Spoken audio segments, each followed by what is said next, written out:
Pal. Hey, we're live, pal. What's up, guys? Morning, everyone. Good morning. It is almost 6 a.m. Oh, yeah. Safety first, bro. Should I give the traditional Jacksonville greeting now, or Jose, No. would you like to? Never again. Oh, it's coming. It is coming. Now I'm gonna turn off this live stream, and everyone can blame AK, and they can write mean things about them online. Oh, you gotta speak up a little bit. Yeah. Safety first. There we go. AK. Even if it means you can't hear me, safety. That is a great look for you, Jose. I think everyone would agree. That's a great look. I'm trying, man. Yeah. The less we can see of Jose Young's face, I think, is always better. I think that's really Very, the message. Very rude. So we're here live on the scene at the UFC Jacksonvle official weigh-ins here in, you guessed it, Jacksonville. I'm gonna take this off a little bit until people start pouring in. Literally the same setup, same tables. I think the only thing I was talking to Navi, the UFC PR, and she said the only thing that they changed were the tablecloth. Well, they disinfected everything, obviously, but they changed the stickers. They changed everything down to the name tags on the tables, just so we would feel more secure. So, of course, we're here at the official weigh-ins in Jacksonville. My name's Jose Youngs. Joining me is Casey Lyden and AK Lee, who you all remember from, what was it, Friday? You may know me from such weigh-in shows as Friday. 249. So, same process. We'll most likely get the stare downs at the end, too. No Dana White scrum this time. My audio changes. Weigh-in starting. Touch your laptop. Touch your headphones. Is it coming through there, or is it coming? No, I think your audio is coming through your laptop and not your headphones. Talk. It's not. I think it's coming through the camera. No. Talk.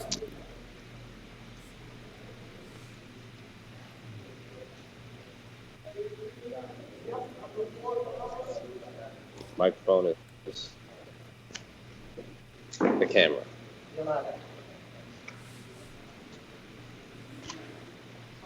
I'll mute myself if. We know we need your audio. Sure. Well, I have this. I'm using a separate device to talk. Okay. So even if I mute myself, you'll be able to hear everything. All right. So let's look at the card today. That's who we're waiting for.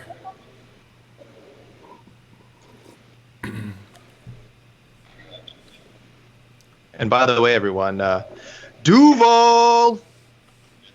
There we go. Now we're ready to start. Now we're ready to start. For all my Jacksonvillians out there, poor guys who finally get a UFC show in their town and they can't even go to it. But I'm sure, hopefully, all the fans down there are paying rapt attention to the cards. Hopefully, they enjoyed Saturday's show. It was a good one. So, shout outs Jacksonville fans.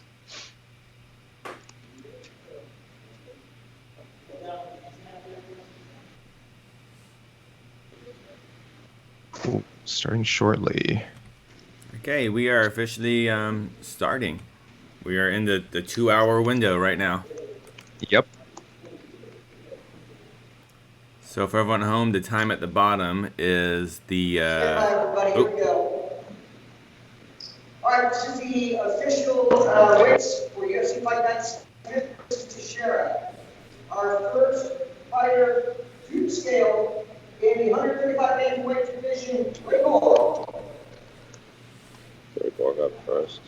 Ray Borg.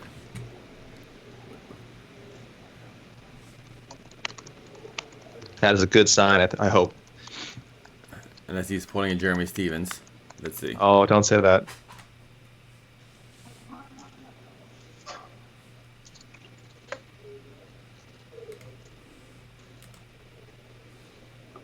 $135.5. 135.5 for Ray Borg. He hits the bantamweight mark. Good for Ray. He's had his issues with the scale. That's no secret. He did miss weight for the 4th time in this last fight, but he's on point today. So So one for Won't- one so and we'll- far here in Jacksonville. I One- see Drew Dober up next. There's of course no surprise. There's a long line of fighters running away in. Your audio is coming in pretty low, Jose. If you can. All right, let me see. I'm trying, guys. I will repeat Jose if people can't hear.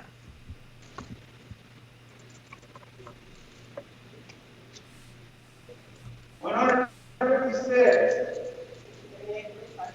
156, Drew Dober. Okay, for everyone, that was Drew Dober, 156. Before him, Ray Borg also successfully made it at 135.5. Oh, down in front. It's not like I can't move. I still have. Oh, but he can't be standing there. Come on, man. I think that'll be temporary. Next fighter, Tim Scale. In the heavyweight division, Ovince St Preux. I guess he's staying there. There shouldn't be much drama with this one anyway. Ovince St Preux moving up to heavyweight. Okay, he's got a. Okay, Mister. Okay. It's the embedded crew. No. Just get the weight and ask him to please sit. Please crouch down.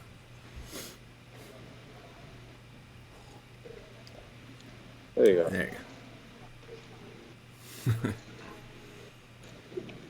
Okay, we're missing heavyweight OSB. 40.5. Didn't hear it. Okay, don't worry, guys. We'll have that one for you soon. 1 second here. Can you ask him? 240.5. Yeah. 240 and a Next half. fighter, Tim Scale in the middleweight division. 185-pound middleweight division, Kyle Roberson. Kyle Roberson up next. Yes. Ovince St Preux 240.5. Up next, Kyle Roberson, middleweight, taking on Marvin Vittori. Am I still really low? Pretty low. Yes.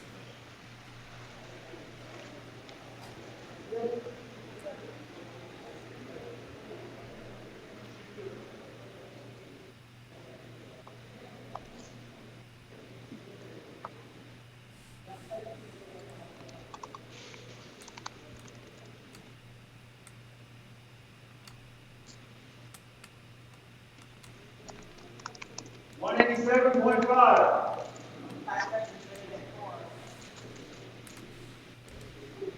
Jose, did you hear that? Did they say 187.5? That's what it sounded like. That's what it sounded that like. might. Confirm. That means He's, that is 1 pound over. he- Sorry, 1.5 pounds over. Kyle Roberson, the middleweight limit. Let's just make sure. Confirmation on that. Next fighter, Tim Scale in the 155-pound lightweight division, Thiago Moses. Who's next? 1 second. I'm trying to speak. This is. Thiago Moises. Oh, yes. Sorry, 155.5. 155.5, Thiago Moises. All right, 155.5. Thiago Moises.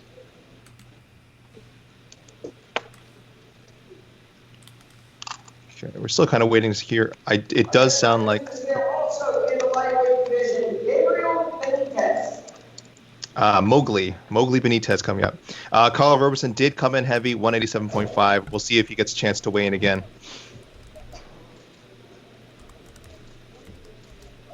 Oh no! I'm sorry, guys. I'm messing up all these tweets. Okay, I'll fix it. 155.5.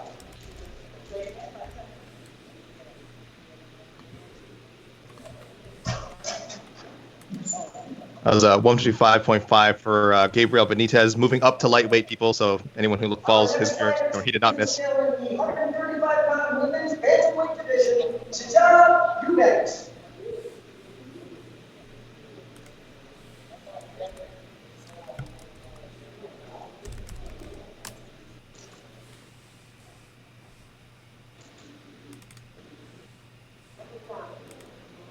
£136.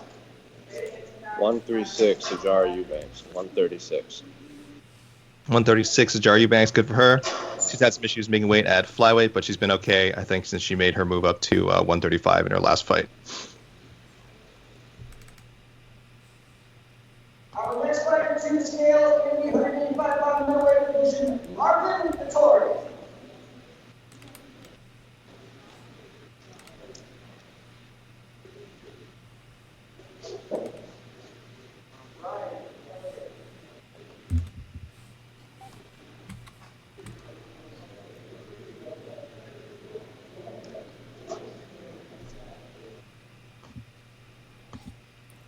Marvin Vettori weighing in. 186. 186, Marvin Vettori. 186.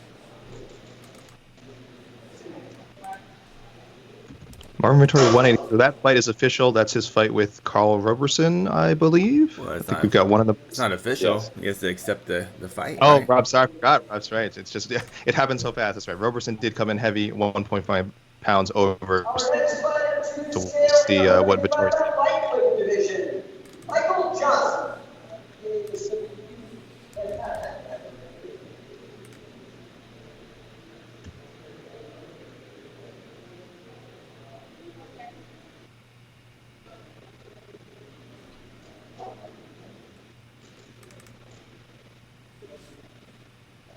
156.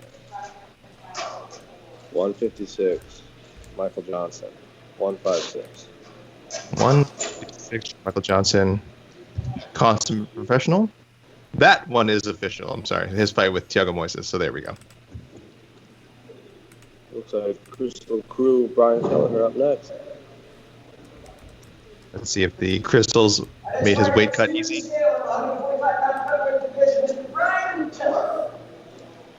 Brian Kelleher. Crystal Before he walked Crew. out, showed up. There he's holding his tiger's eye right there. He held it up to him before he walked out. Make sure he poses with it. You got just get out there and yell. Yell at him. It's your responsibility. Last time it was with the ceremonials, he posed with it.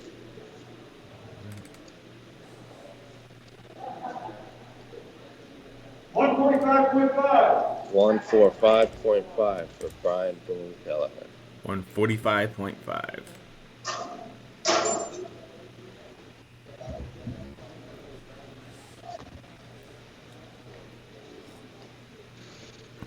Brian's usually Okay. a bantamweight, right? Is this weight? Is this a short notice? Is that why it's featherweight? Yes, very Oh, short okay. notice. That's what I thought. Very Yeah. short notice. 145-pound bantamweight division, Sarah Moretz. Sam Morass up next.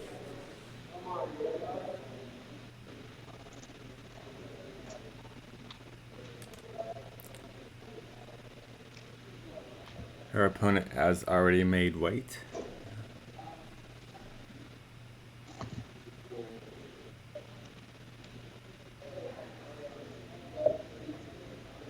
$136.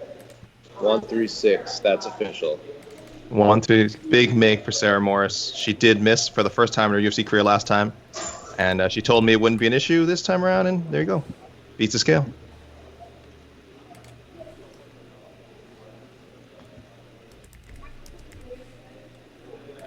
Our next fighter to the scale, 155-pound lightweight division, Omar Morales. Omar Morales up next.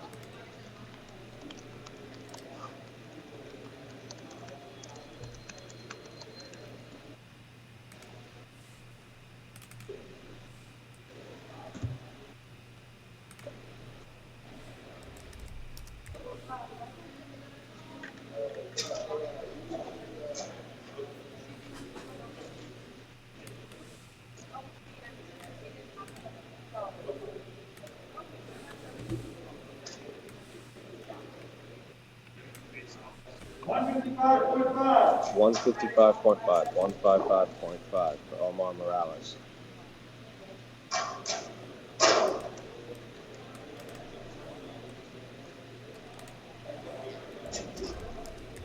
$155.5. Is that correct? Yep, 155.5. Thank you, sir.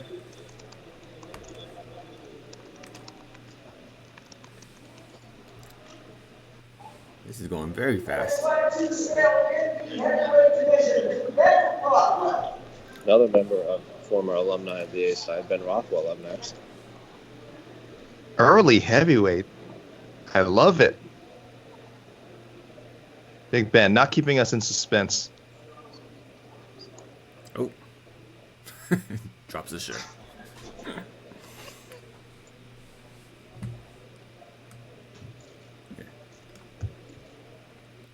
Now, the reason that do you know why he's called Big Ben? I hear there's a really good clock somewhere. Yeah, he's a fan of giant clocks. 265. 265, Ben Rothwell. Boy, right at the limit. Ooh. 5 seconds. Thank you, baby. See, I can say these things because I'm across the country right now from Big Ben. Uh-huh. And Yeah. comes in at the limit, 265. Championship weight. Looks like we have a little bit of a break right now, guys. I don't see anyone else online. Okay. All those. I was not aware that. Sorry, go ahead, Casey. Okay. Are all those weights? Are we up to date on the ours? Oh wait, I have Dober weight in. What is it? 156 for Dober. All right.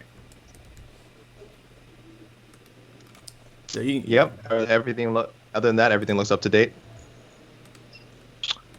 I was not aware about the Kelleher Azure, that it was a featherweight bout, which makes a lot of sense. But yeah, when he missed, I was first. No, I didn't miss. When he made featherweight, I was a little worried for Kelleher, and I was wondering what's this? What do these crystals do to this guy that you guys keep pawning on him? But no issue. I'm sorry. Yes, my colleague said earlier, it is a featherweight bout. Azure and Kelleher normally at bantamweight, but obviously short notice precipitated this change.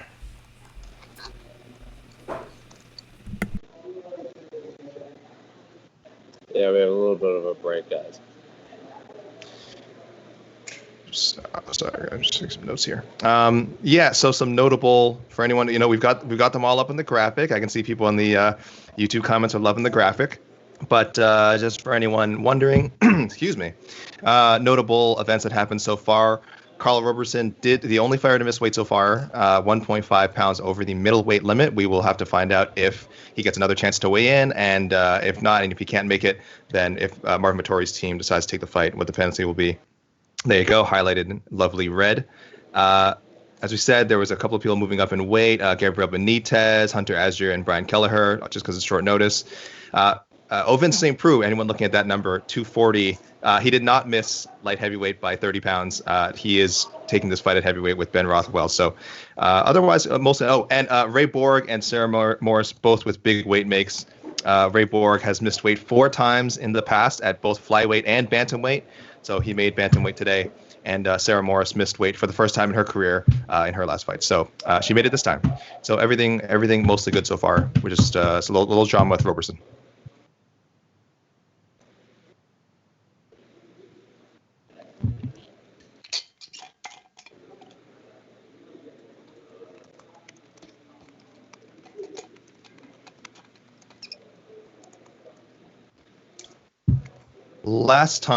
Last Friday, we had one miss. That was Jeremy Stevens, I think, as people know by now. And that fight did end up going through. He fought Calvin Kattar, and he got a nasty elbow to the face for his troubles. So he got a 30%, he missed weight, got a 30% fine, and got elbowed in the face. So it was not a great weekend for Jeremy Stevens, unfortunately.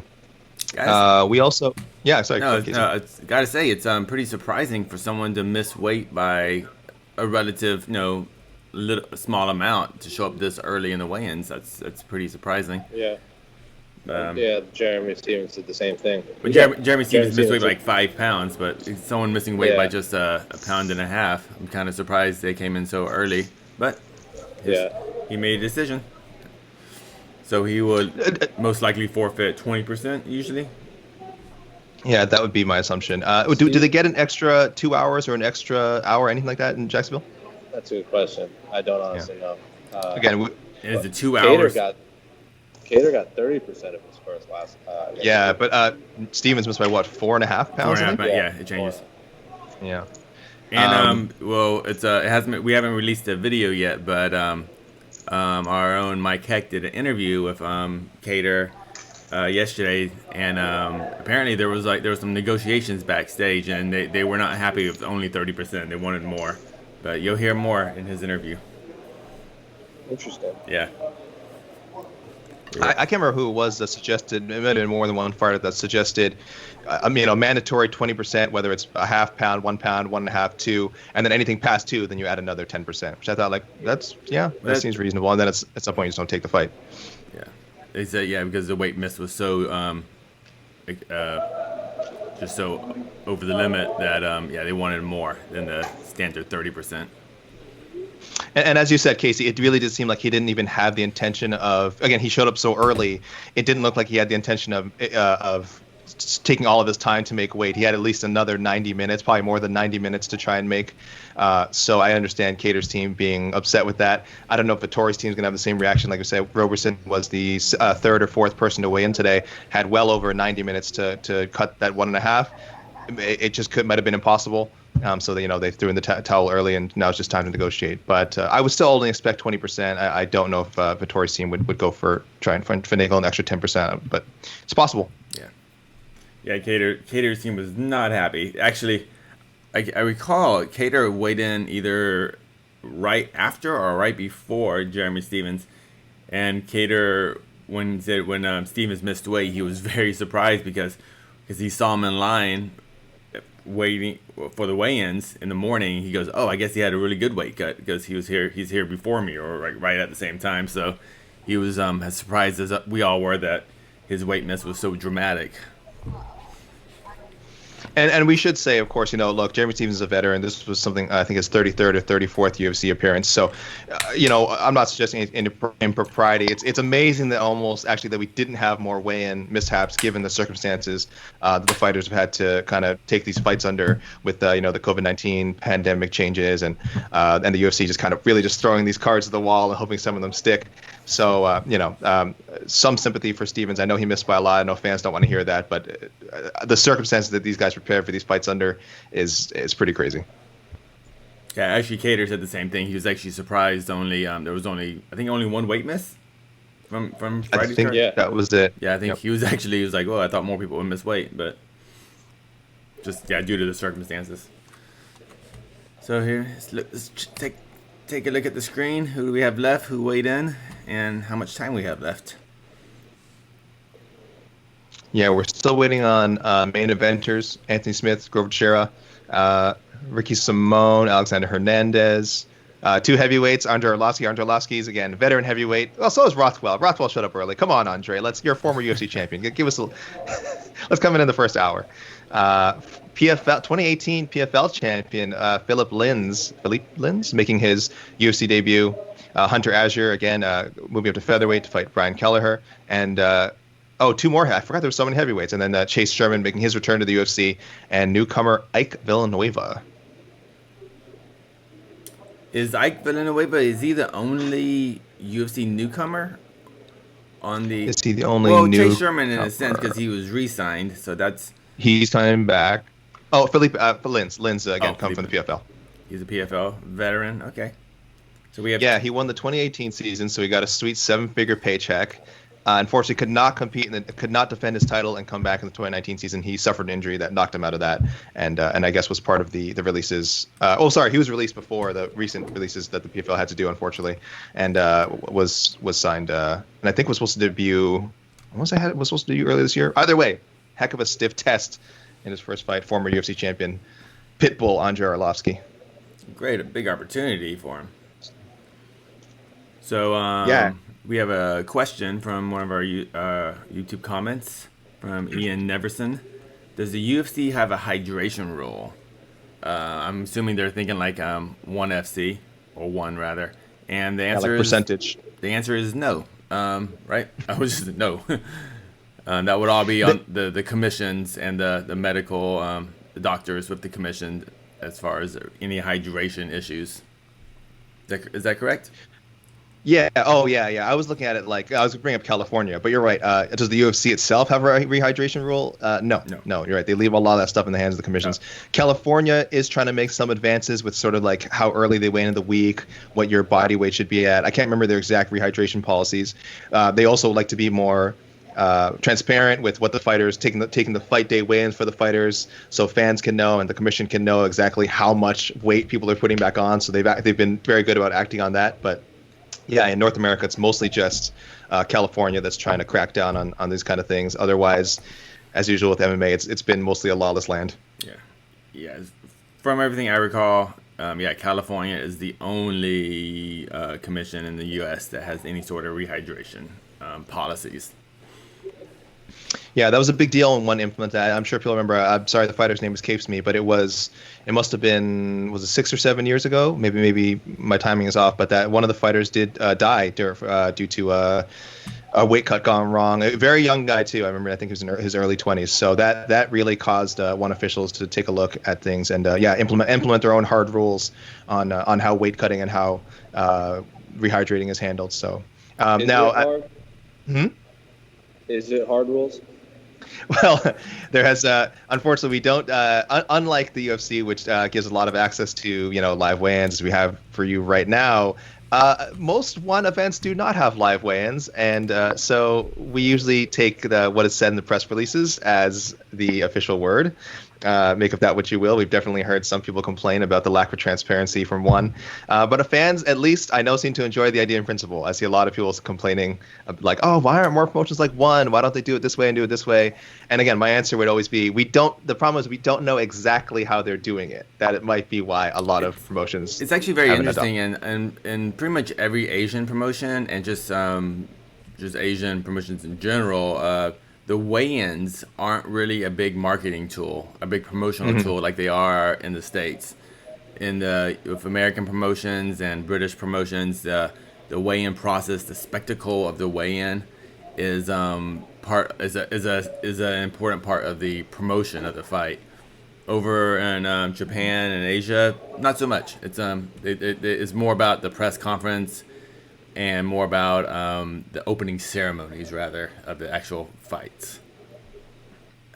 Ryzen does have some good weigh-ins sometimes, though. Let's not forget they often have international superstar Cup Noodle Man. But even the Ryzen weigh-ins, the what we see, the one I was just at, and for New Year's, the weigh-ins that we saw were just ceremonial weigh-ins. The actual real weigh-ins, official weigh-ins, like what we're watching right now, is closed to the public. Mm-hmm. So, but and I think they're kind of just. Actually, I think Ryzen, as far as like when I went to Japan, 10 years ago, there was actually even ceremonial weigh-ins weren't a thing. It was just like everything was about the press conference. So, but I think they are adapting, and since they do like what the North American promotions do as far as bigger weigh-ins and more fans. I think they're kind of coming along that too.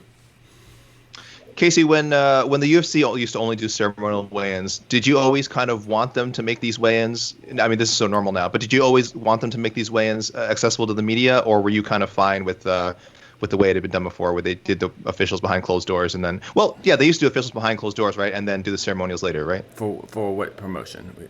For UFC events. When did the official weigh-ins, the real weigh-ins were never behind closed doors, for the UFC events? For when? Like, am I crazy? Wasn't there a time that we didn't do live streams of for the morning weigh-ins? Morning weigh-ins. Yeah. Oh, sorry, the morning. It was only the very first one, which I think was UFC 199. Oh, okay. Guys, I'm seeing some movement. Okay. I just don't see a fighter. I just saw a bunch of people stand up and scramble. Exciting. No, for the very first morning weigh-ins, the UFC didn't have media. Next fighter to the scale. Here we go. Our next fighter to the scale, the 145-pound featherweight division, Hunter Azure takes on Brian Keller. They're up next. This is a featherweight fight.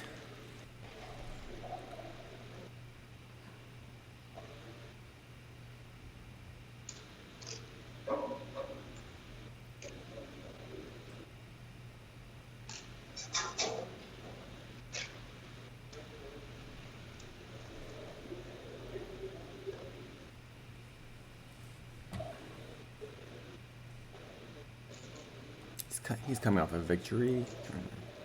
145. 145. Hunter Azure, 145.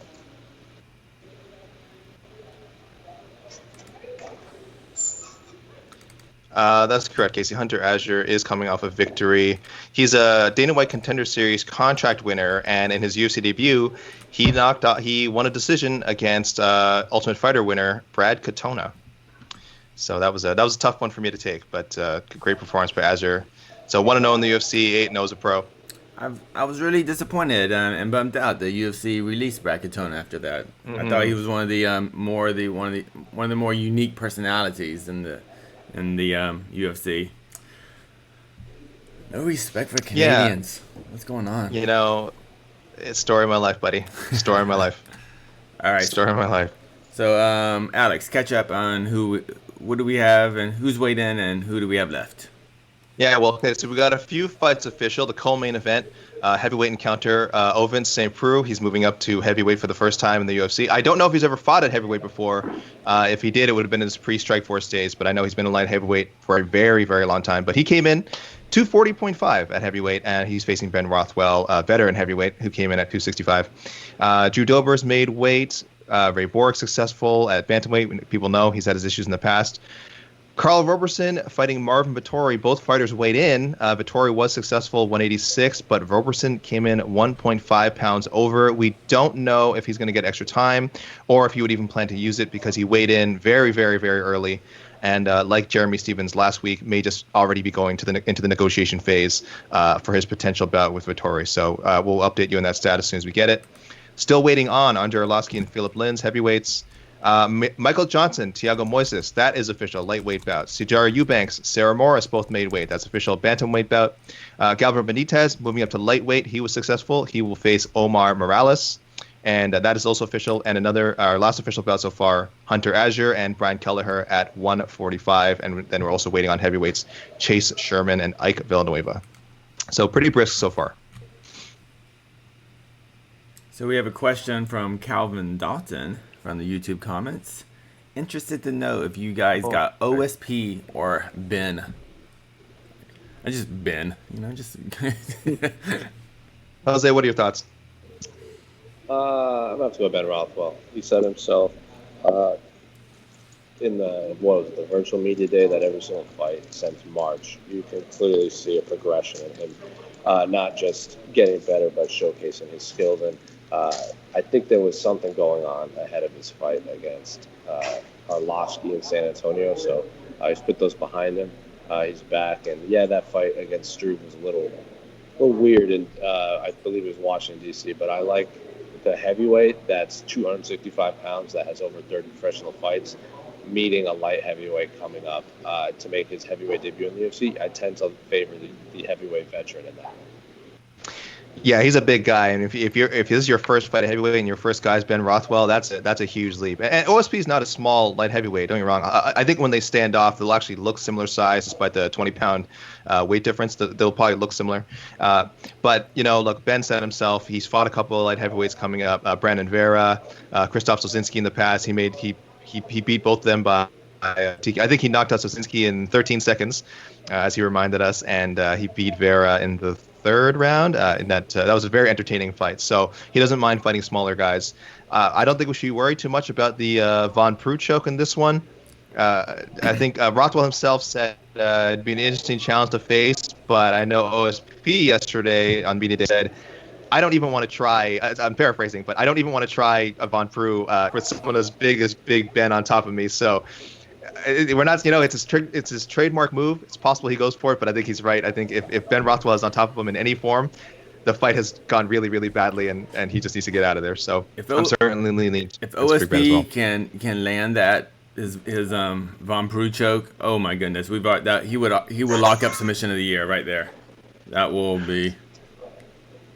But I think it's crazy that Ovince St Preux, he weighed in at 240.5 pounds, and he didn't, from what I recall, he didn't look overweight. He's still looking very good shape, and that's an extra 30 pounds than what we normally see him. I think that's 30 pounds. That's insane.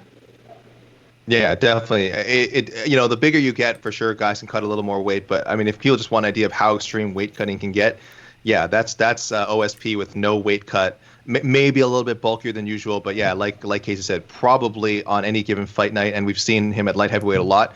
He's probably rehydrating back up to around this size, maybe like maybe 235, 230. But that's even if you say 230. That's a huge difference. And again, he's not the only one. Of course, we know. Of course, champion John Jones cuts a lot of weight and looks huge when he gets back in the cage. But OSP is right up there. So, yeah, that's why a lot of these light heavyweights, they can certainly go up to heavyweight and not be at too much of a significant disadvantage. We have a question. You think Anthony Smith gets a title shot if he beats Glover? I don't think a title shot, but I think if he gets a big win, I think he's one of those one fight away type positions, depending on if the fans want it. If he can create some hype for him after a big win, I'm sure he's gonna be much closer. But I don't think anything he does tomorrow night will get him a direct title shot, unfortunately. I think there's just the line's a little too long right now with rematches and other contenders. Barring some injuries or anything to the light heavyweight division. Outside of something like that, yeah.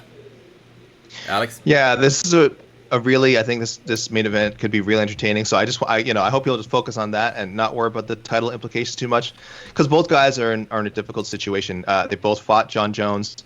Neither did particularly great. They went the distance, but Smith's fight, of course, was marked by inactivity. I know a lot of people complained about that fight after, so it would be a tough sell for the UFC to run that one back relatively soon. I guess this happened last year, right? It feels soon because Jones has defended his title so much. He's been so active. Teixeira, even though it was further away, it might be just as tough a sell given that he's a little bit up there in age. He just recently turned 40.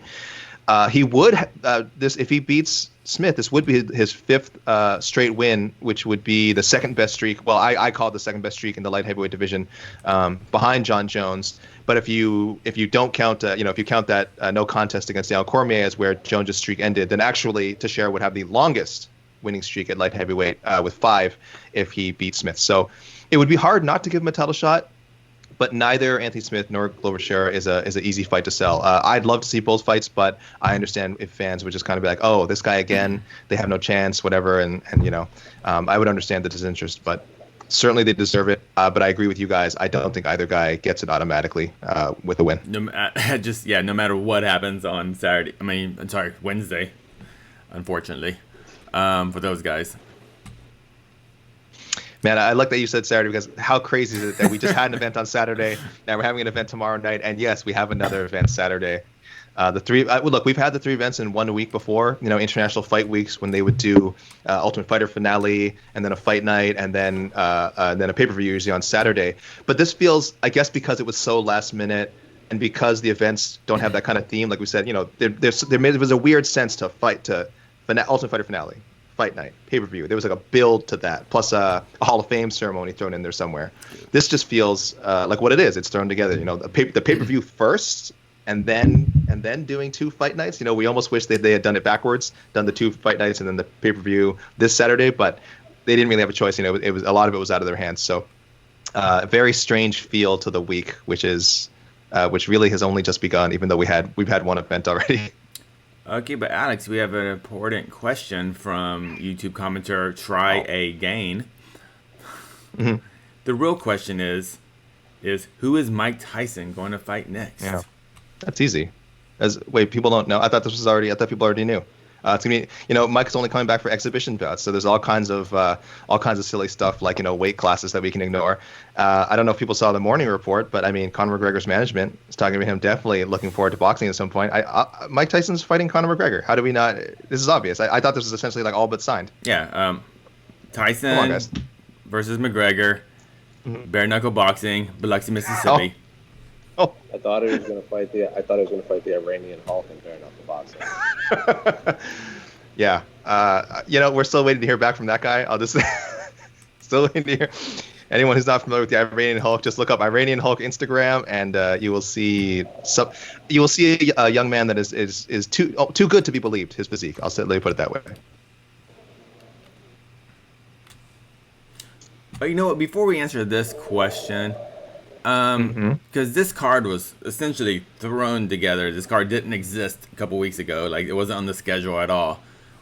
Of all these fights, which of these fights are makeup fights? Like, for all the canceled, the Portland cards, the Columbus cards. Oh, which fights are completely were already booked, and they're just they just changed the date to this.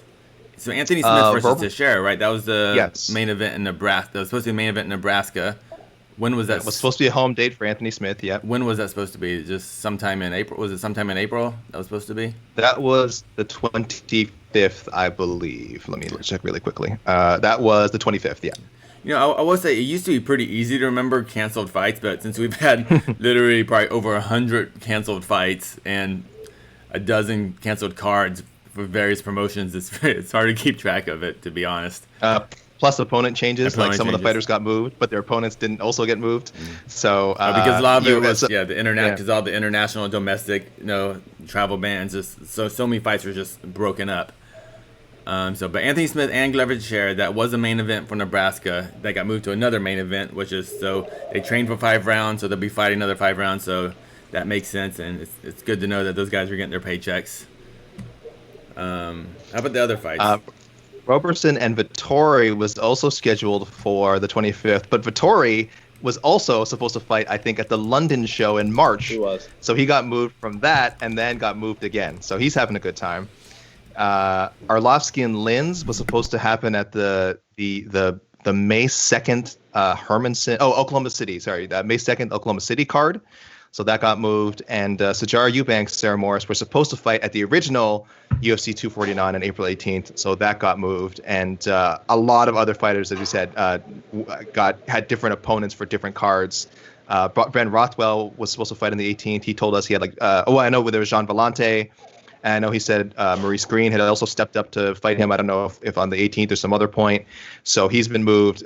There's a whole, I won't go name by name, but yeah, almost every fight, I would say maybe 2 out of 3 fighters on this card has some sort of previous scheduling and was moved onto this show. It's a mess. It's a whole big mess. Yeah, Hunter Azure was actually supposed to fight Umar Nurmagomedov. So he went from Ultimate Fighter winner, so a good prospect, Brad Katona, and they were going to throw him to another top prospect in Umar Nurmagomedov. So and now it's another tough fight in Brian Keller. Brian Keller was pretty adamant he wanted a fight. I saw, who was it? Him and who just fought Song Yadong to a draw. So Cody Saman, what is that his name? Who just fought Song Yadong to a draw? Yeah, on the DC card. Oh gosh, I gotta look this up. That was is that Cody Saman? Yes. Yeah. Correct. Him and Saman were going back and forth. Brian Keller was calling for a fight, and Cody Saman was like, "I'll fight you," and then Brian Keller was like, "Sorry, I already got a contract for a new opponent." And then he actually said, "He's like, Hunter Azure up first, and then I'll guillotine you." And Cody Saman's like, "What do you mean?" He's like, "You dodging me, you dodging me." And then maybe a couple hours later, it was announced Kelleher versus Azure. So he wasn't lying. Cody Saman just really wanted a fight. That's one I'd still like to see too. That's a fight I would still like to see, Kelleher and Stamen. And if Kelleher wins, then it's even bigger. Yeah, he's coming out. Yeah, that would be 2 wins in a row. He says he has. He was on Twitter a couple days ago saying he was holding up because remember his last fight, the fabled Tiger's Eye fight in 246 when he got bumped up to the main event. That was the last fight on his contract. And then he tweeted a picture of himself holding this Tiger's Eye. It was like his sense of a new 4-fight contract coming. And then he gets this fight, and then he tweets again. He's like, Tiger's Eye in tow to Jacksonville. Another bonus coming my way. So if he gets back-to-back bonuses, that same fight's going to be super interesting. Jose, I think we have a comment. I think they need a little. Can you read the comment for us? Hey, Jacksonville, can I get a boom, Team Crystal? There you go. Matthew Kelleher, are you related to Brian Kelleher?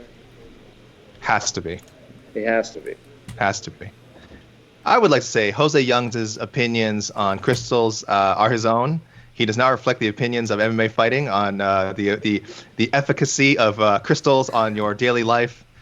So if he wants to start his own shop selling crystals, that is his business. I will certainly endorse it, but I don't. I would just say this junk science does not sit well with me. I'm sorry.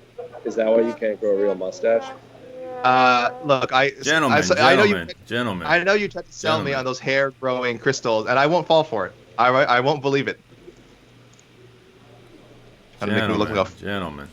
Casey just wants to have fun with the soundboard. Yeah. So what? Casey, we had that question. Sorry, go ahead. I was talking about Team Crystal's off to a bad post-pandemic start. Who is it? Who was it so far? Rosenstruck, Biggie Boy. Yes, Biggie Boy got our Jessica Crystal Queen on Twitter was tweeting like, "Our boy's dying now."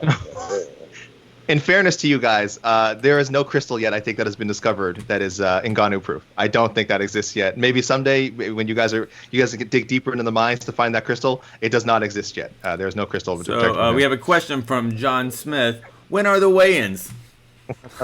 No, when are the weigh-in? Oh, when are the weigh-in? No.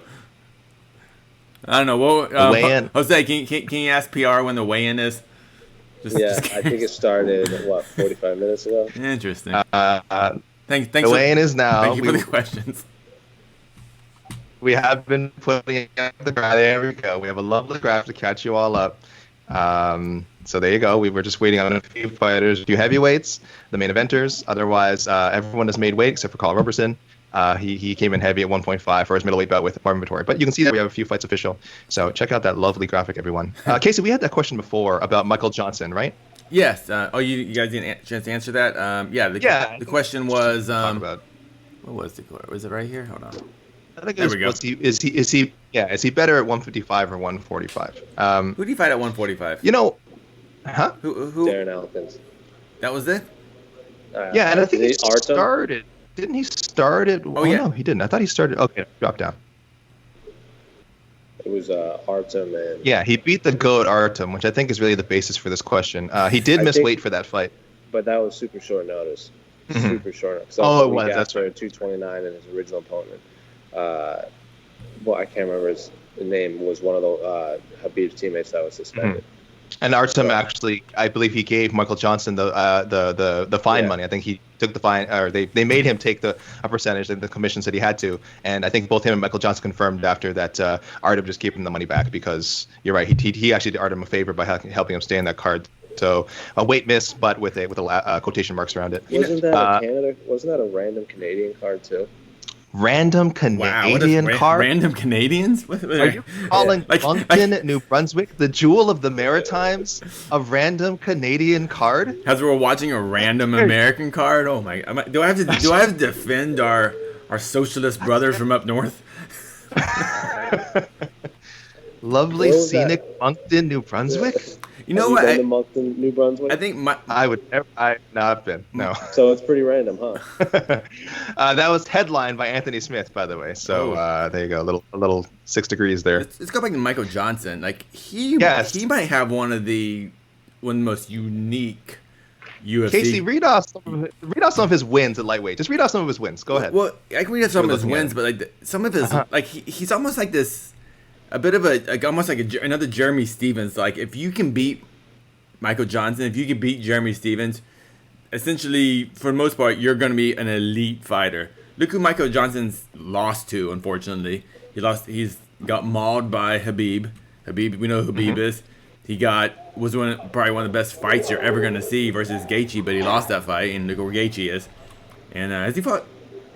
But then Michael Johnson, he beats Tony Ferguson. Yes. Well, so here's the thing. So Michael Johnson beat Tony Ferguson. That was Tony Ferguson's last loss before his epic win streak. He's also beaten Edson Barbosa in Brazil. He knocks Dustin Poirier dead in Hidalgo. Yes. He has wins over Barbosa, Ferguson, and Poirier, and then he has losses to like Josh Emmett, Darren Elkins. You're not wrong. He has a very strange career. Like it feels like on the right day, Michael Johnson is on the right day, he's the best lightweight in the world. On Also, particular moments, yeah, it's on that fabled first ever UFC on Fox Sports 1 card where Conor fought Max. I'm pretty sure Michael Johnson 30-25 to Joe Lozon on that card. And if we remember in the Josh Emmett fight, he was, from my recollection, he was on his way to victory, and Josh Emmett then basically knocked him out in the third round. Is that correct? Not even knocked him out. Like turned him into a floor mat. Like he knocked him dead, and Josh Emmett didn't get the bonus. I just want to recap again for everyone there. Those wins at lightweight again. Dustin Poirier, Edson Barbosa, Gleison Tibau, that's a big one. Yep. Joe Lozon, and Tony Ferguson. Yeah, the last guy to beat him before Gaethje, before Ferguson's last loss. If I told you someone beat all those guys and that they also have never really come. Well, actually, no. If he had beaten Khabib, I guess he would have gotten a lightweight title shot, but it didn't seem really in the realm of possibility at the time. Had never gotten a title shot and has a 9-9 UFC record at lightweight. So, as Casey mentioned, it is a little Jeremy Stevens-esque, except I would say he has some like just these huge names. So always fun to watch him fight. Now he's facing a guy in Thiago Moises. Do you guys think on some level the level of opponent makes him step up? Do you think he has trouble necessarily getting the same kind of energy or the same kind of motivation for people who are middle of the pack? Because even the Khabib fight, everyone keeps talking about that fight as like, oh, Johnson was tuning him up in the first minute, which isn't true. No. But people always say like, oh, Michael Johnson exposed Khabib. He's so hittable.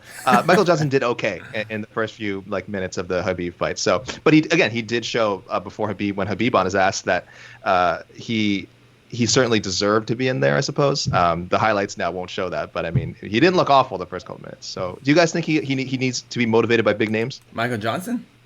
Yeah.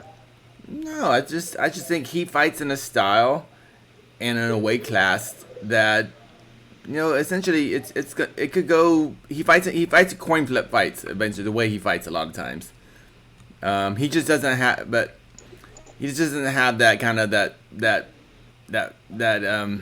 legendary brawls that Gaethje has, but he does fight in a very exciting style, which he can be in the winning end or losing end. His record, I'm looking at his Michael Johnson's records. It's so streaky, 3 straight losses, 2 straight wins, 2 straight losses, wow. I mean, his first UFC loss was lost to Jonathan Brookins in the Ultimate Fighter, right? At the finale. Yep. So even that just set the tone. He gets these big shots, and then for all the talk of people saying, "Oh, Cowboy falters." What was that? He had Michael Johnson got 5-fight win streak, and then he dropped a split decision. So I want to say Beneil Dariush. Yep. So you're not wrong. He's very very streaky man. Very streaky. And then right after Dariush, there was right? the Nate Diaz fight, the infamous. You're taking everything I worked for.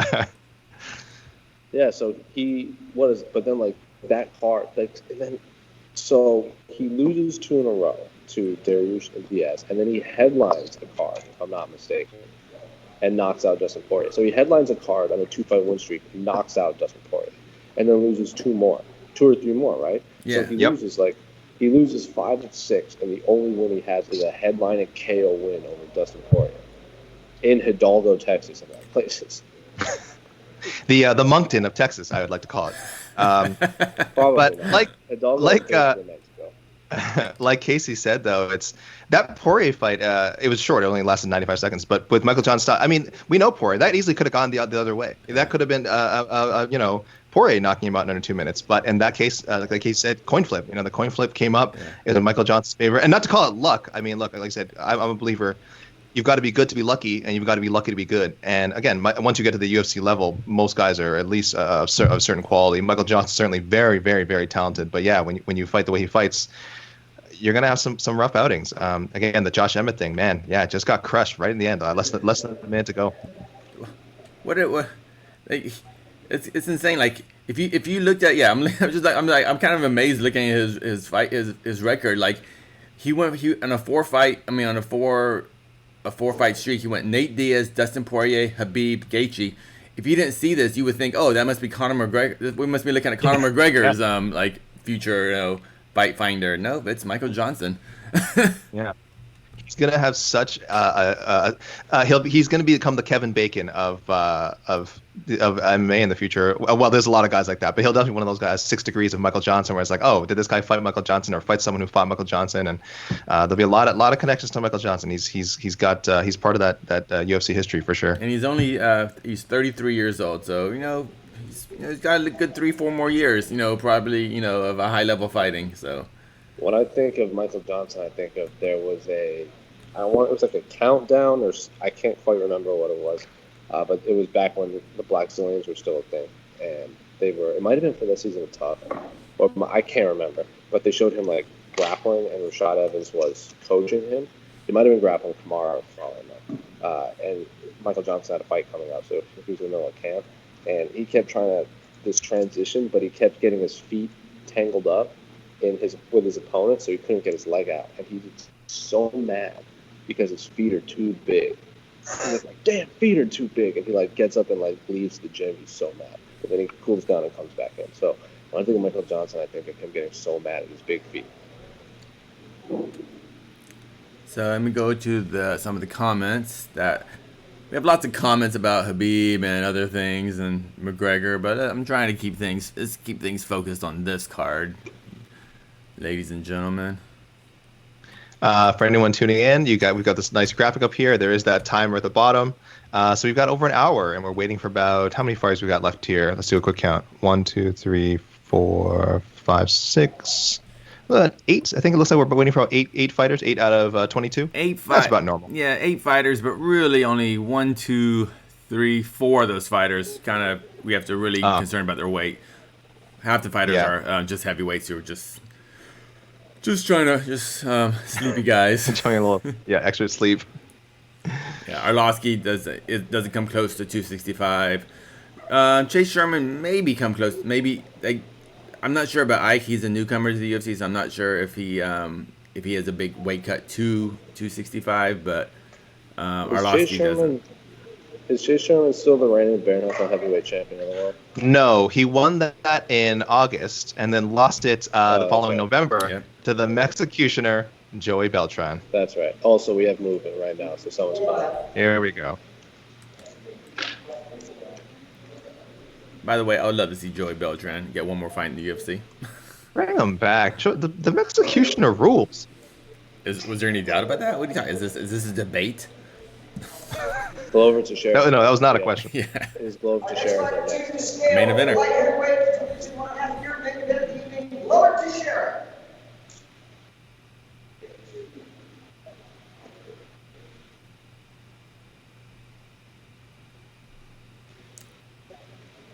WEC veteran.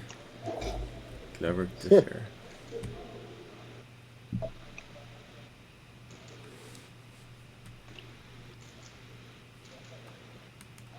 $205.5. 205.5. 205.5.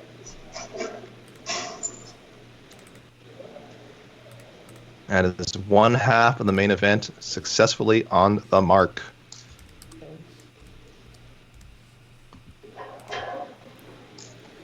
And of course, Glover Teixeira will be main eventing against the former middleweight, now current top-ranked light heavyweight Anthony Smith. Well, Casey, give us a little backstory on Anthony Smith, because you were super fascinated when he fought John Jones, because considering his initial debut in the UFC, if I'm not mistaken, right? Anthony Smith we've been talking about Michael Johnson. Maybe Anthony Smith's career is just go to Tapology, go to his fight page, and his record is incredible, especially the beginning of his career, where on the regional circuit, I mean, this is like the Midwest regional circuit where these, I mean, they're barely fights. They're just brawls in parking lots, with a cage. But there was a point in his career he was 5-5 on the regional, on the low level regional circuit in the Midwest, and somehow he just got way better, just way better. I saw him I saw him fight a couple of times in Strikeforce, and he was like a kind of a, I don't know, like almost a a prelim fight before the actual broadcast. He was just kind of a high action fighter, and didn't really think too much of him as being a contender. And then when he kind of got the bump up and he got to fight Roger Gracie in Strikeforce, he just got completely dominated. And honestly, I thought we were done ever seeing Anthony Smith at a high level. But the UFC did sign him after that. I think that was when the whole Strikeforce buyout happened. And his first fight in the UFC, I think he fought Brazil against Antonio Neto, and he got knee barred in like a minute. It was just domination, and he was done. Then he went on to lose his following fight on the regional circuit. So like, you just think he's done. Went to Bellator, got a couple wins in Bellator. Still fought on the local scene. Even Bellator didn't believe in him. There was like these one-off fights, and then somehow won a few fights on the local circuit. Gets called back to the UFC, and holy crap, But this was still all at 185 pounds, and I think was it the Hector Lombard fight. No. It was the Thiago Santos fight, which was at middleweight. That was the fight that he finally went up in weight. Yeah. After that fight, which is still his. If you go to his Twitter, the pinned tweet, I believe, is his photo backstage after that fight, where he's like all bruised and he's like doing the fist pose, and he's like something like "the journey starts now" or something like that. And then lo and behold, he just goes on a tear at 205 pounds. I still can't believe he was making 185. He looks huge. He looked huge at 185. He looked enormous. And so when he went up to 205, you're just like, yeah, he looks like a 205. You're like, well, how did he ever do that? His early record. Lombard looked real weird. Like aesthetically, it was a very odd looking fight. He was. But let's see. Yep. I see movement, but I don't see a fighter. Okay. We'll give it a second. Well, I'll continue with the Anthony Smith chatter. Oh, hold on. Anthony Smith, you were saying, man, Casey, his early record. So he was, through his first 16 fights, 9-7, fighting in like Fargo, North Dakota, and Maplewood, Minnesota. This is the kind of guy that like Jed Meshew and I would write about on like Missed Fists, getting knocked out and being like, well, you're never gonna hear about Lionheart again unless JCVD does a sequel or something. Like, you know what I mean? That we'd be making some snide remark about him. And then, like, he just stuck with it. The other thing you mentioned was after the UFC, he had that one fight gets cut. His next fight, you said he lost his next fight in the regional scene. That was to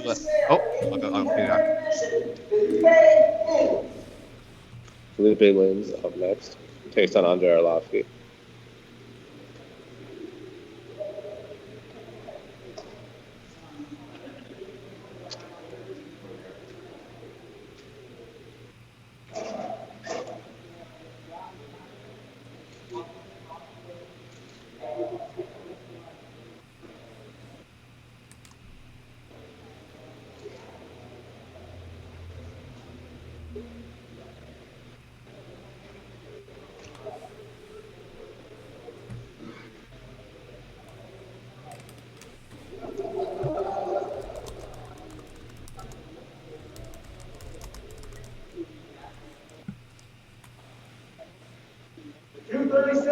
.236.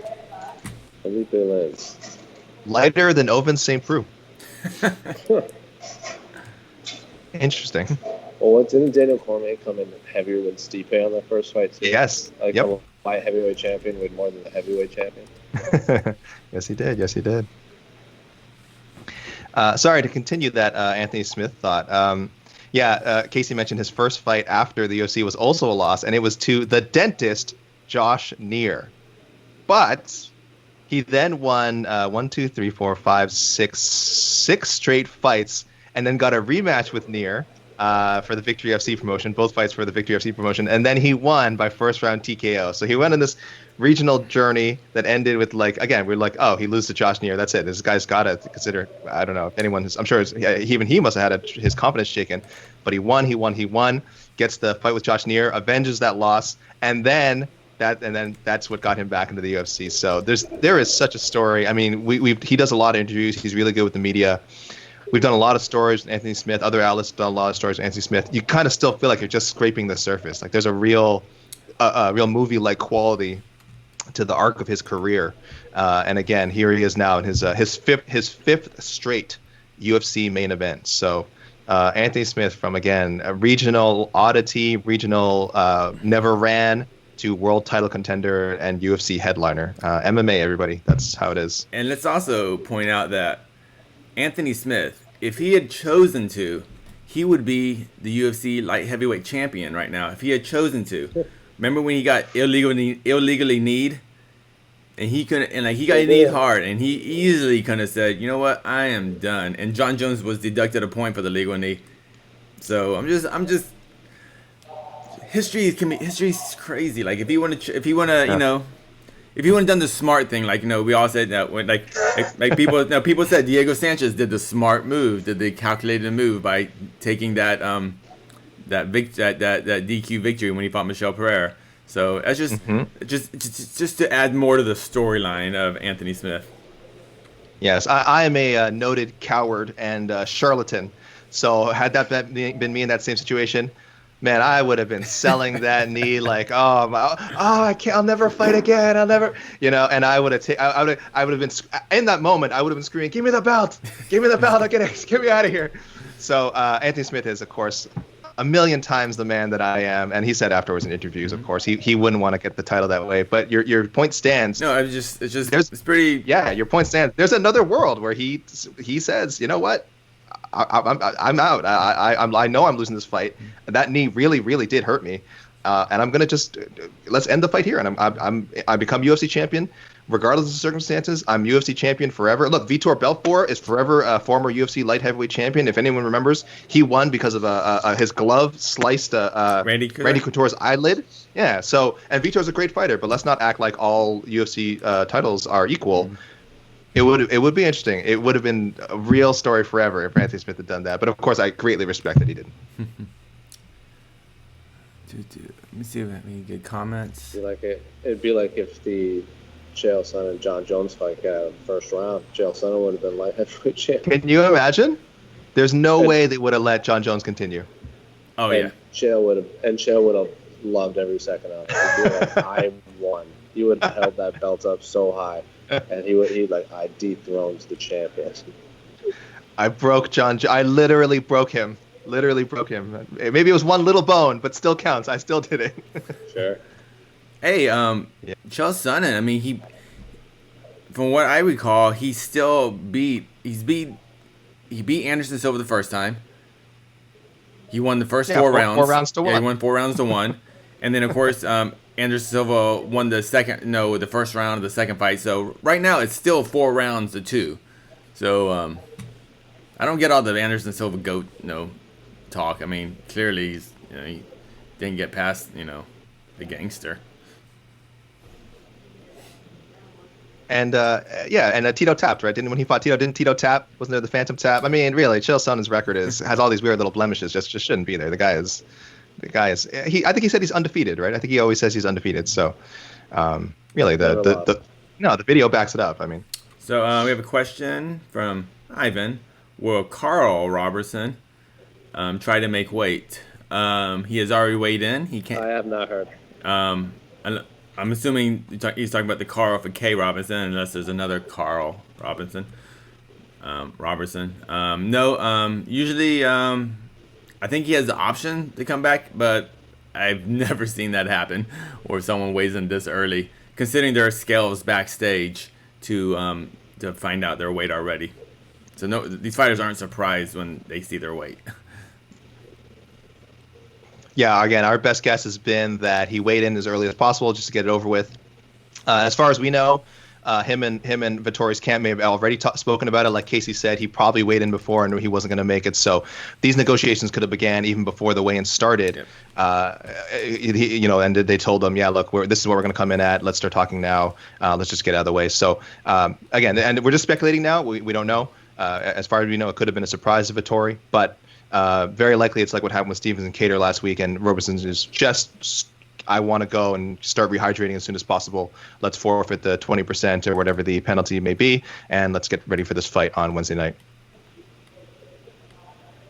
Yeah, I was a big proponent in the UFC essentially allowing all fighters to move up a weight class in these pandemic times, but no go.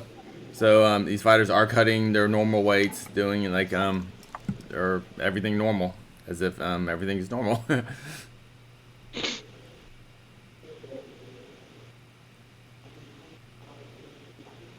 Yeah, the only fight on this card that we know was moved up from the usual weights are Brian Keller and Hunter Azure, who both normally compete at 135. So, but otherwise, yeah, it might be why we have so many heavyweights. You know, guys don't have to worry about making weight on short notice with screwy schedules. But other than that, yeah, it's interesting that we're not getting more people fighting at a higher weight. Gabriel Benitez is moving up to 155 for the first time in the UFC. I believe his first time competing at 125 was since before the UFC, since before he competed on the Ultimate Fighter. It was like 7 years ago. So I don't know if he plans to stay there or if that is a result of the again sort of taking a fight under short notice.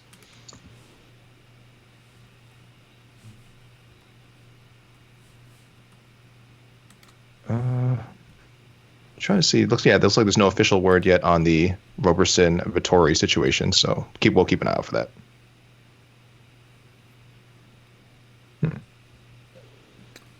What was the kind of the breakout performance for you, Alex, on Anthony Smith, where you saw him and go, you know what, this isn't just an action fighter. This guy is a legit like top contender.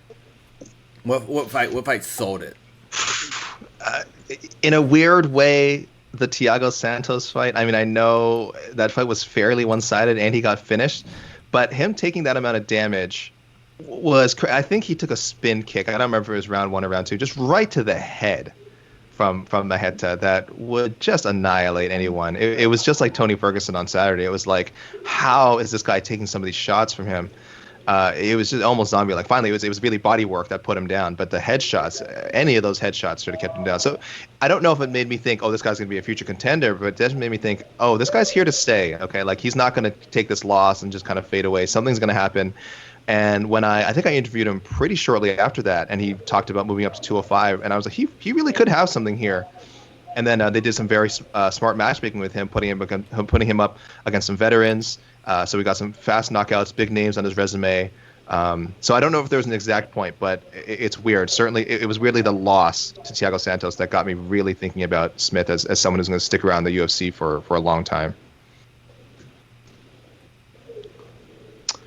Sorry to get off topic, but last Friday we were talking about famous people from Jacksonville, and of course, Limp Bizkit came up. So if anyone in the YouTube comments wants to shout out your favorite Limp Bizkit song, whether it's a single, I mean, we all know the singles, Nookie, My Way, Rollin', not My Way, I'm saying My Generation. Do they have a song called My Way? I wouldn't know. Break Stuff, I think one of Casey's top 5 favorite songs. Throw it out there. Throw out your favorite Limp Bizkit song. Let us know how much you love Jacksonville's favorite export. Sorry, that was a typo in their comments. No, I like that better. Was the typo Limp Bizkit is good? No, typo. Yeah, because I meant to say Limp Bizkit is freaking amazing. What was the song he did with Method Man? And Together Now? Boy, that was a classic. I mean, when I think hip hop, when people ask me, and people ask me all the time because you know me, I'm an aficionado on these sorts of things. Alex, give me one song that defines hip hop in the last 30 years.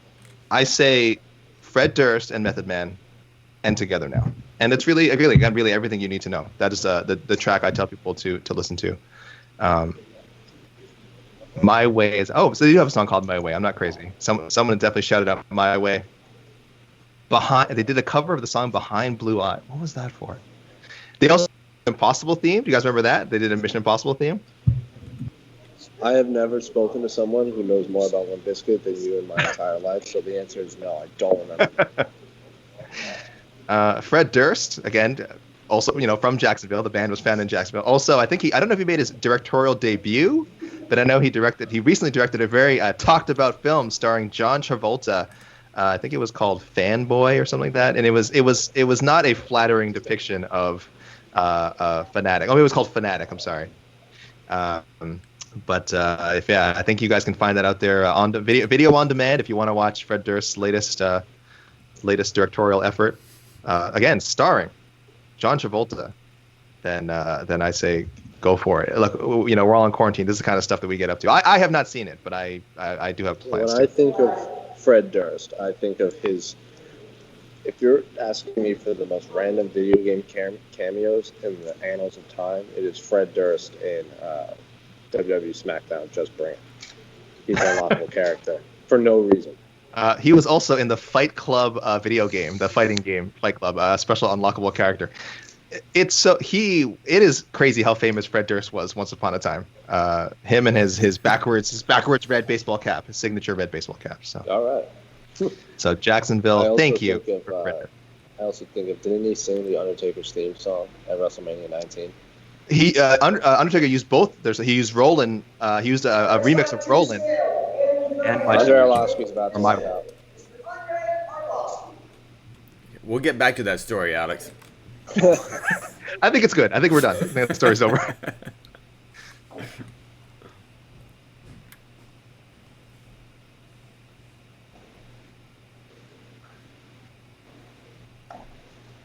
That has a nice quarantine beard. Nice haircut.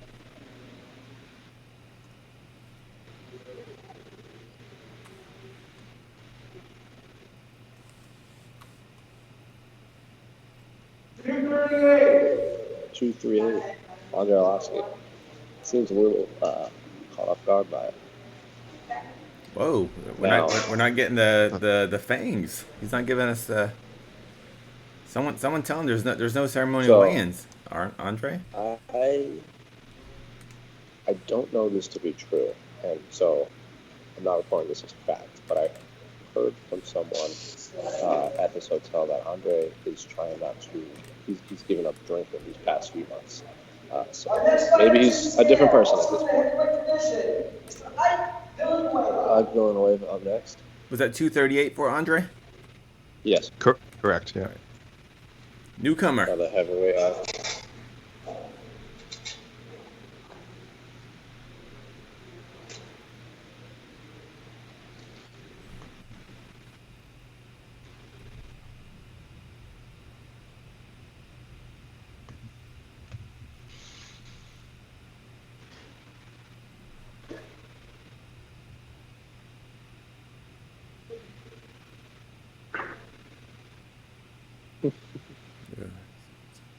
Some drama here. 232. Villanueva. It's interesting that when Andre was up there, he's like, I'm like because they're trying to get it exact. This isn't like Las Vegas where they're like 240, bam, and then they slide it. Like they're trying to be precise. So Arlovsky walks up there. He's like, I'm like 240, and that's what he's trying to get. What was the weight for Ike? 232. Thank you, sir. Right, AK? I didn't make that up. That was 232, correct. Yeah. So Andre was like, people, Andre was like, I'm 230, and then he says 238. He's like, all right. And then Ike up here just now was like, I'm 235, and then they got down to 232. Like, okay. So both of them came in lighter than they thought. All right. So that is three heavyweights lighter than OSB. And mind you, OSP did not look bloated or overweight. He looked like still a very in shape athletic man. He's a big guy. So who do we have left, Alex? Who do we have left? Let me look at our fine graphic here. Made, I believe, brought to us by Esther Lynn. Wait, Esther Lynn, and she gets the air horn. Yes. We have the other half of the main event, the light heavyweight main event, Anthony Smith, that we are waiting for Drew Dober's opponent, lightweight, Alexander Hernandez, Ray Borg's opponent at bantamweight, Ricky Simon. Everyone else has weighed in, with only Carl Roberson missing 1.5 pounds over the middleweight limit for his fight with Marvin Vettori. And we got another heavyweight coming up, Chase Sherman, at some point. So we're not too concerned about that. He's making his return to the UFC. So really, people that are still kind of in doubt, Anthony Smith, Alexander Hernandez, Ricky Simon. Jacksonville sports teams. Of course, everyone knows about the Jacksonville Jaguars, probably the biggest sports team to come out of that town. Jose, you're a big fan of baseball. I'm sure you love minor league baseball team names. There's so many good ones out there, and Jacksonville is no exception. I'm just looking at one of their team names, one of their minor league teams, the Jacksonville Jumbo Shrimp. I love it. That's not even the best one. That's a wonderful name. Give us some good minor league. The best one is the Montgomery Biscuits, because their logo is literally a biscuit with eyeballs. A biscuit with eyeballs. Yeah. I'm just looking at. I worked for the Pawtucket Red Sox for a long time. They were the Paw Sox, but now they're the Wolf Sox because they moved to Worcester. But we don't have to get started on that. I know there's like I'm trying to think of some of the other ones that, like, as they would come in, there's a lot of, like, I don't know why, but there's a lot of cats and dog nicknames in minor league sports. Montgomery Biscuits to this day is still the best because their logo. I know there's the Wood Duck is one of them. I don't know what city that is, but the Wood Duck is there.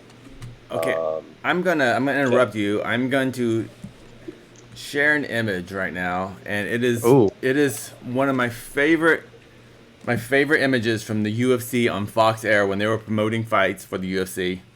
And I think this is from when Anthony Smith fought. Hold that. We have movement. Okay.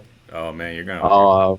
Building anticipation now. I'm looking forward to this. Is this with the giant robot, Casey? No, this pertains to our event. Cletus. Beatus. Cletus is Beatus for football. Yeah, there were two. Oh yeah, because they had to stare down with someone. Ricky Simone, Sans Mullet up next. Bantamweight Ricky Simone? Bantamweight. Well, he wasn't a bantamweight.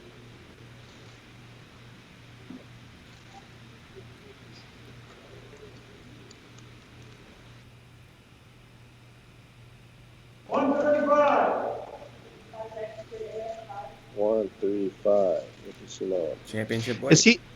Is he sans mullet? Is he without mullet? Yeah. Oh no. He is. Oh, I heard that. Yes, I saw that yesterday. Yeah, I didn't want to believe it. I bet you saw it on MMAfighting.com. I certainly did. I saw him talking about it and why he did it. So coming off two losses to Faber and Rob Font. We're losing you. There you go. Start over, Alex. You're saying something very important. I'm sure. My bad. I was just saying, yes, people want to know why, like Jose said, the mystery behind the disappearance of the mullet, the unfortunate disappearance. He said it was. I know, but I'm saying they go to MMA fighting if they want. Jose, I'm trying to promote your work. Come on, man. Yes, go to MMA fighting if you want the answer. Button your collar. No. You're on camera. No, top buttons off, people. Top buttons off. But yeah, look, I feel the way about mullets like you guys feel about crystals. All right, I think this is a huge mistake. I don't know how much this will affect his performance. Are you changing your pick? I'm just saying I don't think. You changing your pick? I was picking Ricky Simone for like fight of the night, performance of the night. He was going to Justin Gaethje tomorrow night, but I don't know. I don't know. This is mullet. It's a factor. Sorry, Casey, you had something for us before that last weigh-in. Yeah. So okay, that's why he made the championship weight. He got rid of the mullet to make championship weight. Yeah. That's. Well, I will go on and say that's 100% true. Yeah. So, with Anthony Smith main eventing so many times, I think the producers at Fox Sports kind of ran out of ideas how to repackage him. So for this event, the main selling point was the fact that the location where he discovered MMA. Do you know where he discovered MMA? Like, he was just walking around, and he saw a flyer, and they did an interview at this location, and then they shot a photo of him outside this location, and here's the location.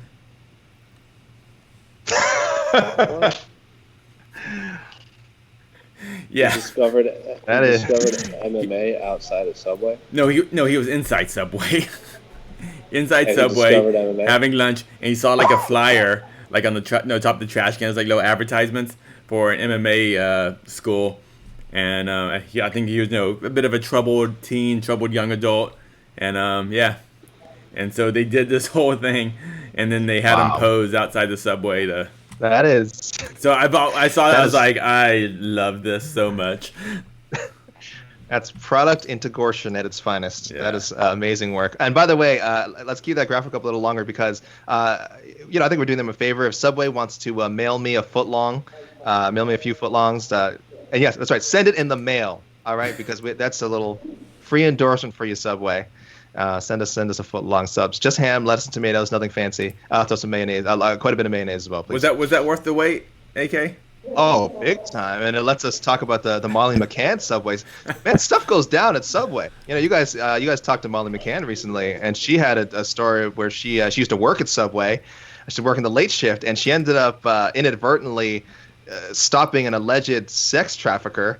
Whoa, hold on. Let me get the image off. When you're talking about that, and we have a picture of Anthony Smith at Subway, it's applying that's completely unrelated, people. Molly McCann, yes. Molly McCann, UFC contender Molly McCann, yes, broke up. Some poor woman was being accosted and possibly about to be kidnapped when she was working at a Subway in Liverpool, and she took action and stopped it, and the police came. And again, you can find that story in MMA Fighting. You can find it on YouTube, and also you can find a written write-up of it on our website as well, MMAfighting.com. So, Subway, it's serious. MMA happens at Subway. So we have a lot of comments about Subway. Tyro Sarir or whatever. Subway is the best. I played, fun fact, my first ever baseball team when I was 4 years old was sponsored by Subway sandwiches in Warwick, Rhode Island. Suzanne. So I was. There's a Subway right next to my Muay Thai gym. Lol. So I'm telling people, your next UFC champion, your next UFC title contender could be sitting next to you as you're watching this show at a Subway right now. I can't remember the last time I even went to a Subway. Jumping. That's why you're not fighting in a main event in the UFC, bro. Shit, man, not bad. Can you read this one, Casey? What is this? Samar Jabarine says some guys discover MMA in a Subway. Some other guys can't choose which bread they take in a Subway. That sentence makes it seem like people are bringing their own bread to Subway. I go to Subway for the loose meat. I don't trust their bread. I go, no. I bring my own. So yeah, Subway, send us free stuff, and send those commenters some free stuff as well. All right, we're giving a lot of free pub to Subway right now, so. Please mail out those free footlongs. Aren't they not even foot? They're 11 inches. Well, hey! We don't want. Wait. That's rumor. We don't want to get sued here. We're not. That's just. There's nothing wrong with exaggerating an inch or two. All right, that's all I'm going to say. There's nothing wrong with exaggerating an inch or two. So don't you dare denigrate the good name of Subway. I'm scared of where this conversation is going to end up. Let's get out of here. Let's get out of it. Let's talk a little bit about some of the people still have to weigh in. Chase Sherman. So for people who, I'm sure everyone's like... Chase Sherman is probably still asleep. Chase Sherman's probably still asleep. He's the vanilla gorilla, correct? Like crazy. Yes. I think I saw his UFC. I think I was at his UFC debut or one of his very early fights. He's against Justin Ledet, right? Mm-hmm. Yeah. We got movement. I think it might actually be. I heard the name, but it escapes me. Yeah, I wish. It's too bad Chase wasn't at the party media day. I'd just love to hear about his bare knuckle experiences. I was at his UFC debut against Justin Ledet at UFC Salt Lake City. You have someone coming up. They're touching supposedly, the scale. But I don't. Yeah, someone's here. I just can't see who it is. They're behind the wall. Okay, so someone is coming up. Mm-hmm. It's Chase Sherman. Our next fighter to the scale in the heavyweight division, Mr. Chase Sherman. Wow.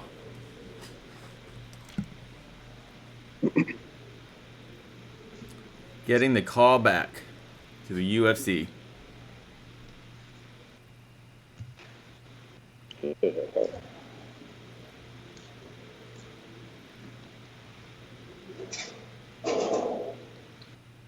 Mississippi Zone.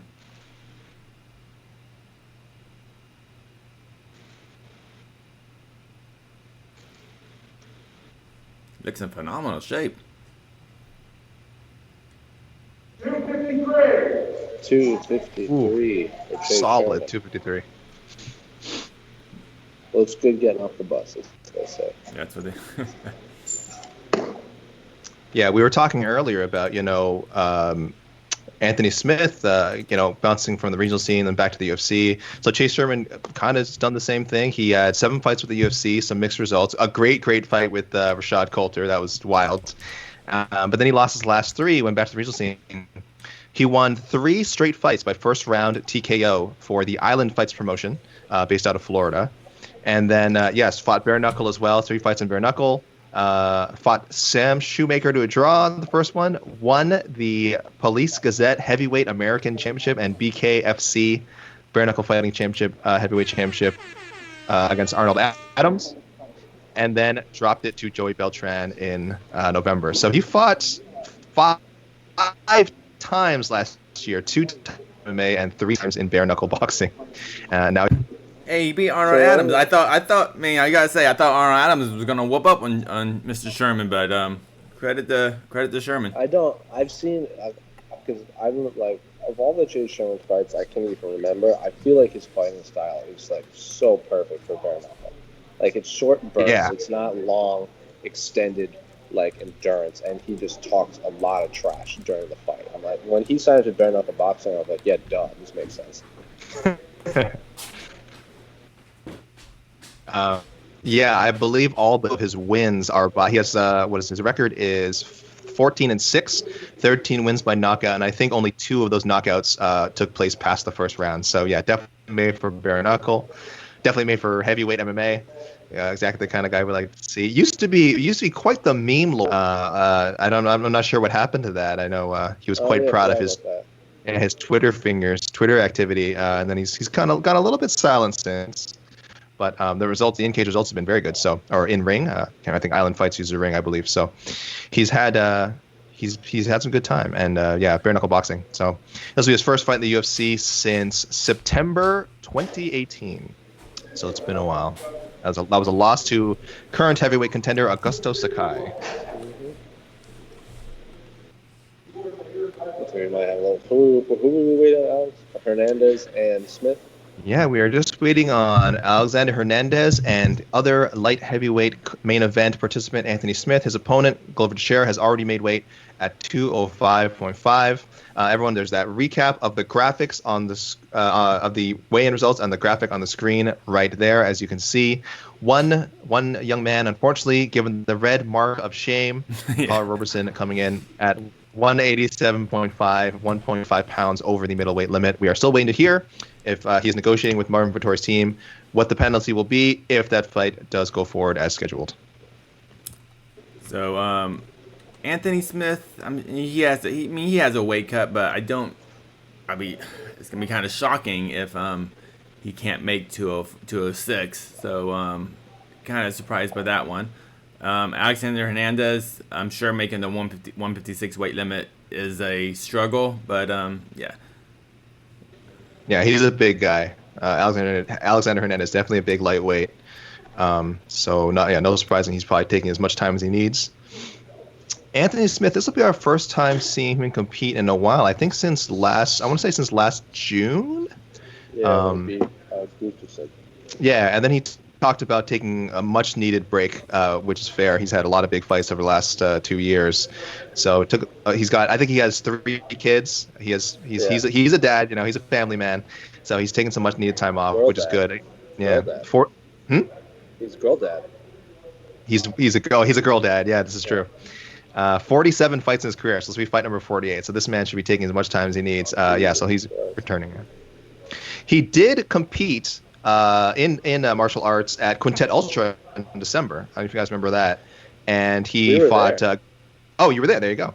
He fought Gregor Gracie to a draw, and he fought Jay-Z Cavalcante to a draw. Anthony Smith was representing Team UFC. And if people don't know, in these Quintet Ultra tournaments, you have teams go against each other, and a draw eliminates both fighters. So he kind of did his part, I suppose. I think he kind of took his other guy out. Now, I will say when he was on Team UFC and he was facing Team Strikeforce, the Team Strikeforce guys were a little perturbed because Anthony Smith being a former Strikeforce fighter, they were like, "What's going on here?" So it was some jolly ribbing. Wasn't Glover Teixeira on Team WEC? Yeah, he was. Yep. There's some interesting team veteran. choices. WC veteran. And Eve Edwards could have fought on any of those, pretty much. Yeah. I think he ended up fighting on Team Elite XC. Yes. No, he was Team Elite XC. Team Bodog, I think. Team Shark Fight. Was he in Shark Fights? No, maybe. The final was Strikeforce versus UFC, right? And that's where Cub Swanson hurt his name. Oh, that was ugly. Was that the final? Was that in the final? It was? Okay. That's when it was against Jake Shields, so I know it was Jake. Oh, yeah, you're right, yeah. It was on Team Strikeforce. Hector Lombard was on Team Pride. Oh, yeah, because he like ankle hooked or knee barred or some leg lock on Sugar Sean.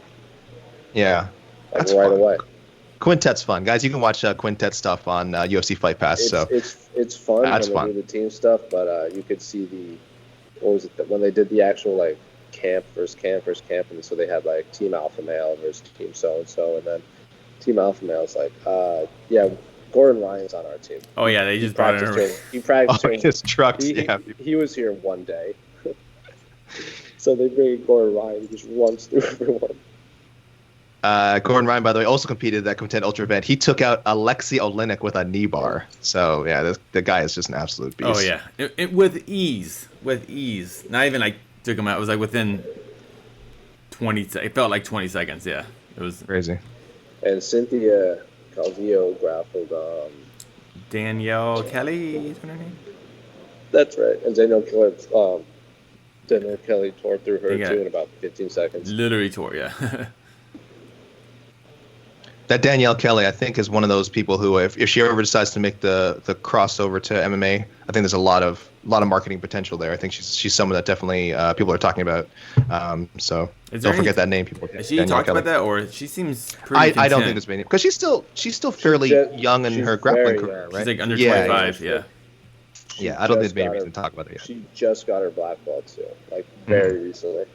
Mm-hmm. They posted a video of her, like, well, you know, like you've seen them. They do like the end of the team get together at the end of practice where everyone's like super sweaty and they just like, good work today, everyone, break, and then they go, wait, I have a surprise for Danielle. Here's your black belt, and then like everyone gives her a round of applause. So that video is making the circulation too. Are you Team Pride, Casey? Yeah, Team Red Shirt. Yeah. Team Red Shirt. I didn't realize I'm wearing. I just realized I'm wearing a New Japan hoodie and a Pride shirt. I'm definitely Team Yama Pit Fighting for life. Ooh. I think that's. You know, you talk a big game, Yama Pit Fighting, but it was only Esther Lynn that actually flew to Atlantic City and was at. You guys have been everywhere. You guys have done it all. I was scared to go.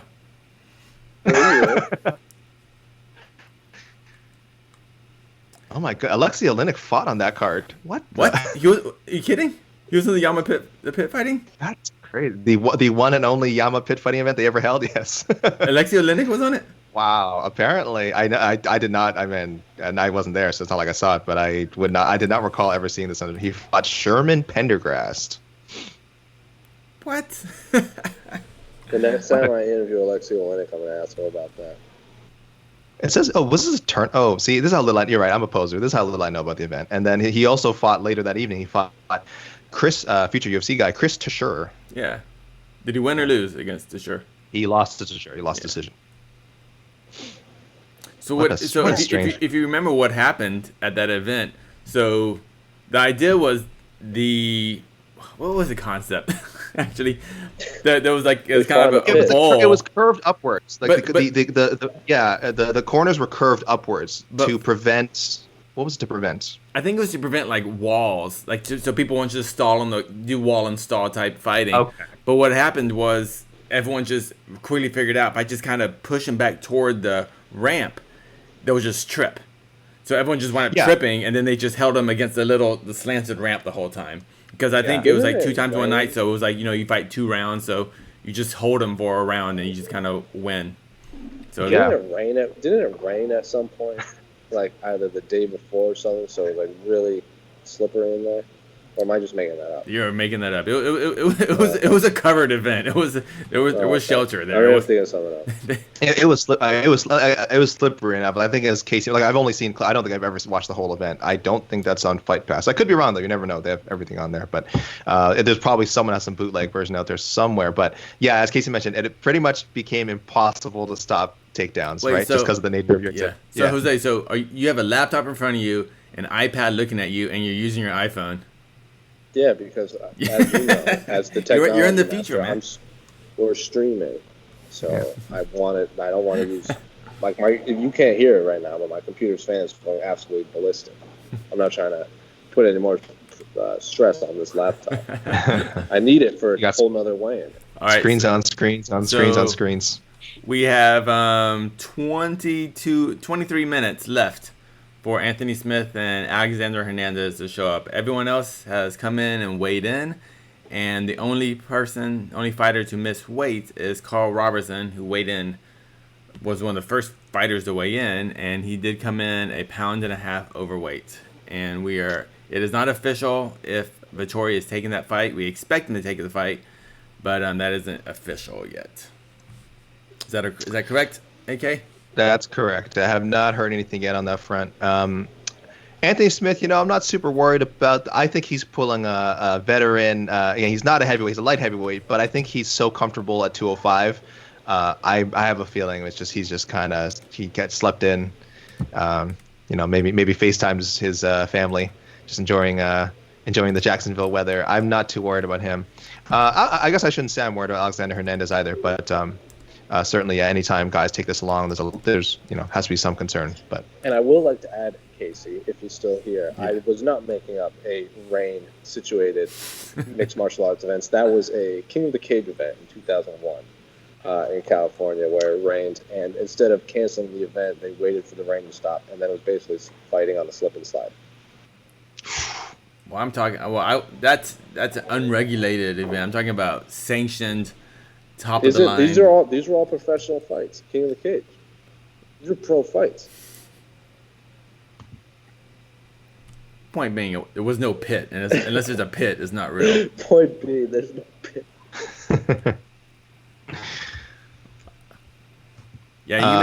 Make sure to tell Anthony Smith that. Where's the pit? Yeah, this isn't real. Alexander Hernandez, he's really quickly worked his way into being a commodity for the UFC for a guy. I think this will be his fifth UFC fight. Obviously he came on with huge with that win over Beneil Dariush, which was here we go. I think it's the 55. Did I summon him? I don't see any fighters. Judging by where the scale is at, it looks like a 55er. Anthony Hernandez says that there's no point in time where he's not problematic for Drew Dober. Is that his first word? It was very confusing what he was saying. Why? That sounds like something he would say. He's like, I will never. Yeah. He's like, I will never be not. He's like, there's no point where I'll be non-problematic. It's like, I get it. I get. It's like, what a weird way to phrase it. He's like, I will never be non-problematic. He has been become a legitimate property at lightweight for the UFC because he's very quick with the sound bite, very open, talking to the media, does a lot of interviews. Had almost kind of the perfect debut for a fighter. He had a quick knockout against Beneil Dariush, against a top 10 guy.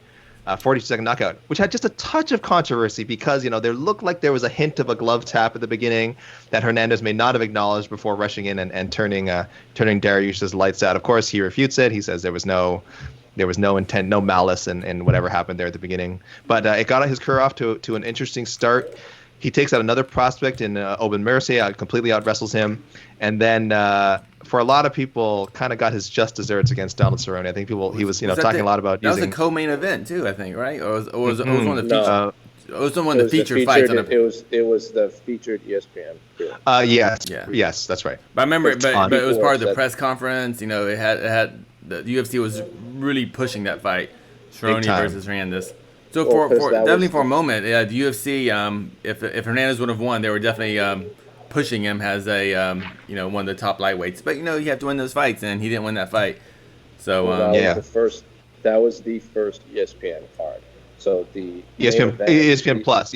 Well, yes, but it also had the prelims were on big ESPN. The main card was ESPN Plus. So the main event was TJ versus Cejudo, and the co-main event was Greg Hardy versus I can't remember. It's the one he had it was a no or disqualification at the end. Oh, it was Greg Hardy versus Greg Hardy. Yeah, Greg Hardy versus Crowder. I can't remember. And then Alexander Hernandez and Cerrone was the big prelim fight on big ESPN.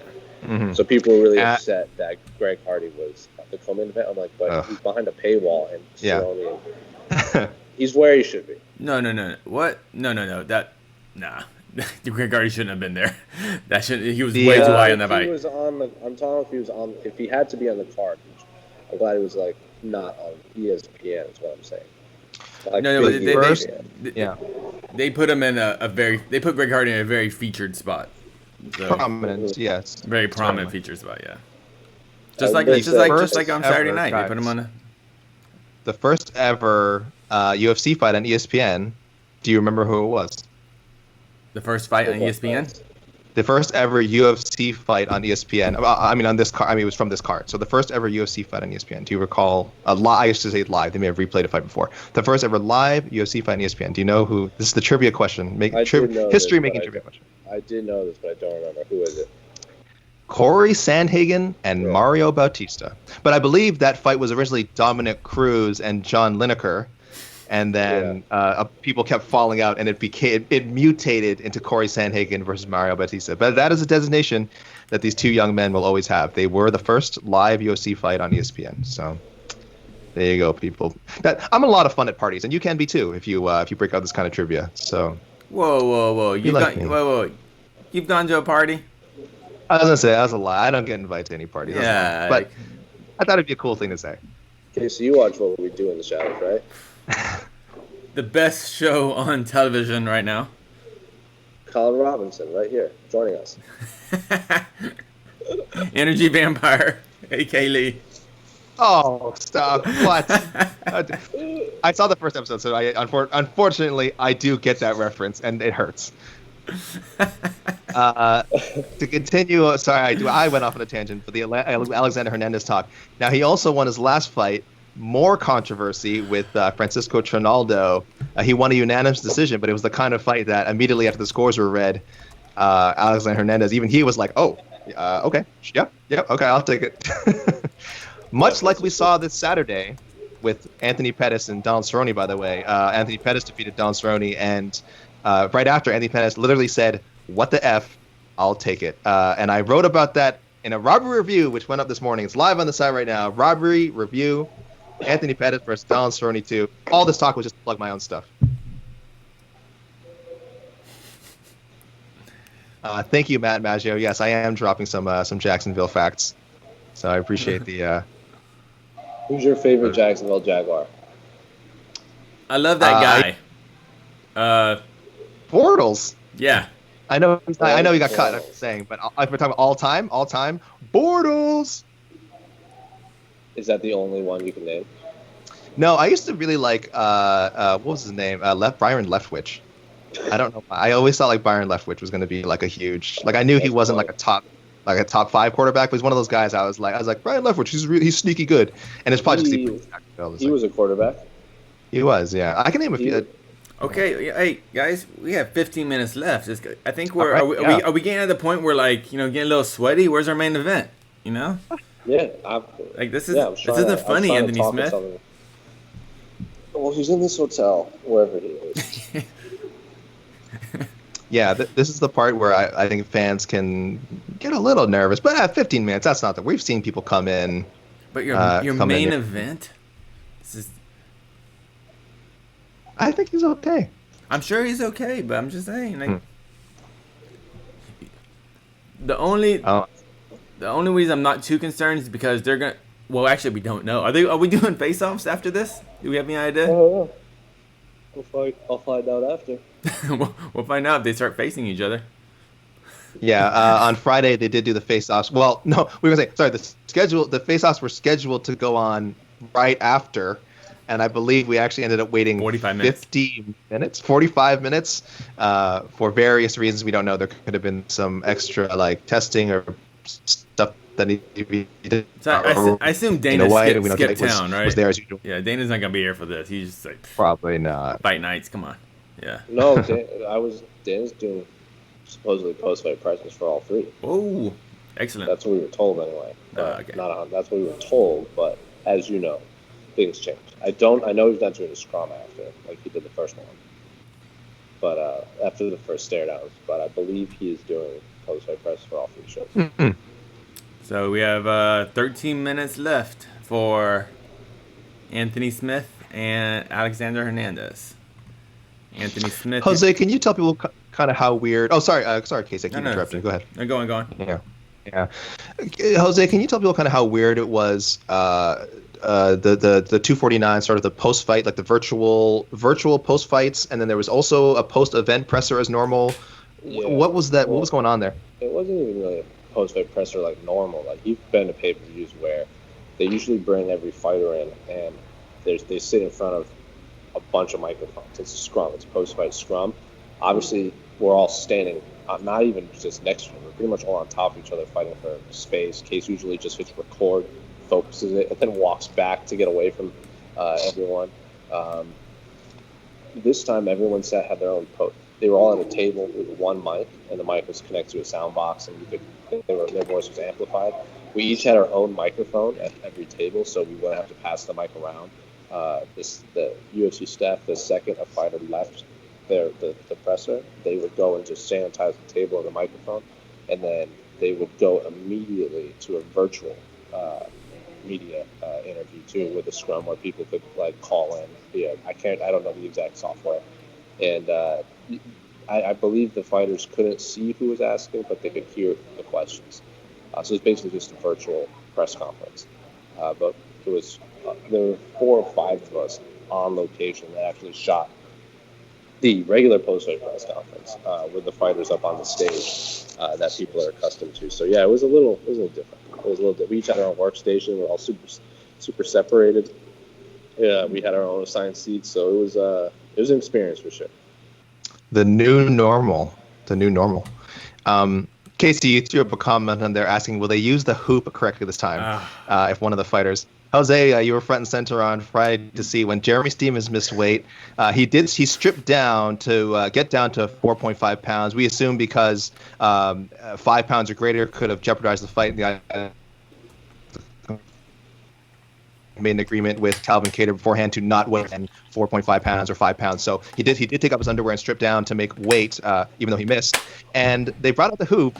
And rather than, have him step into the hoop as hoops are to be done with, it's great grammar there on my part, they held it in front of him almost like a gigantic condom and just kind of let it droop down in front of him to cover him up. It was just bizarre. Again, you can find the video on MMA Fighting's YouTube. Extremely bizarre scene, and let's hope that someone saw that and said, hey, this is not how hoops work. If someone needs to use it, just take the time and let them step into the hoop. You know what? But I will give Florida Commission benefit of doubt. This is probably the first time they've used a hoop, and these things happen. But we learn from our mistakes. So we're most likely gonna have 2 fighters who will need the hoop. So start throwing your bet. Start going to sportsbets.com and throw your money on if they're gonna use the hoop or not. I think I would go minus 300. Sportsbets.com, very popular site. I would go minus 300 on the hoop again being used incorrectly. That is my unofficial odds that I'm throwing out there. I'm going incorrect. If you guys want to take action on that, go ahead. I'm going incorrect hoop used too. We'll see. Incorrect. Yes. Okay. Yeah. Okay. Which I think is favored. I would think most people would think they are gonna. We've had so many weird hoop and towel mishaps in the past. Honestly, and this isn't just Florida. Any commission, you just never know what you're going to get with when they have to break out one of those items. Guys, we're under 10 minutes. It's getting close. Yeah, people, you see that graphic? What's going on? There's a lot more people just in the room now. Like I see McMaynard, UFC matchmaker Paul Felder standing off to the side commentating this this week. So I don't see a fighter, but I see a lot more just people in general in Rothwell. Main event, So guys. maybe we will get stare downs and make Maynard instead of Dana White. Oh, well, I'm gonna see if we're even gonna get. Yeah. So I mean, even after everyone weighs in, still I will assume the UFC will send out some sort of press release that's saying that all the fighters have fighters have passed their COVID-19 testing, because we still have to worry about that. Anything going on, Alex? For anyone, for anyone wondering, go ahead, Jose. For anyone wondering, Alexander Hernandez has never missed weight, and Anthony Smith, according to Wikipedia, has missed weight one time, November 2011, for a middleweight bout in Strikeforce, the Strikeforce Challengers event. He came in 2 pounds over the middleweight limit, but that was so long ago in different weight class. Almost not worth bringing up. So 2 guys who really don't have a history of missing weight, having trouble making weight. Probably these are big guys, but yeah, but this is missing weight. No. So take in mind too. Missing weight. Yeah. So from what we've told, Jim did a live show one time. Hey, Oscar. So the fighters don't have they have their own personal workout area from. So Jose, what? Oh. We got movement. All right. What were you saying though? Oh, here he is, Anthony Smith. Okay.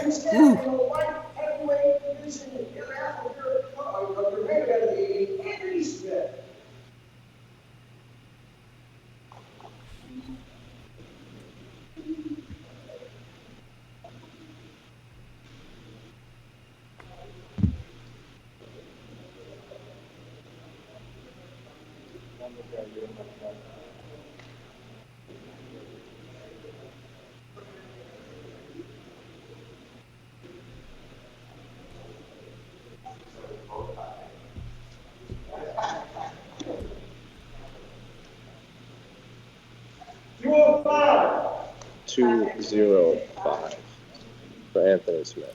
With the mask. Championship weight.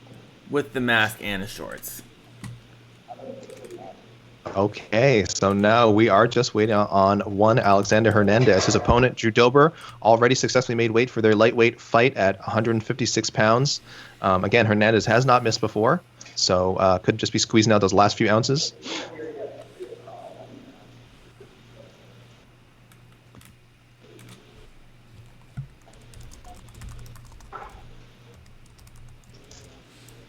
Jose, was that the sweet, sweet sounds of Oscar Willis that we heard before? He had to make a comment saying he tuned into our show for a few seconds and we were talking about crystals.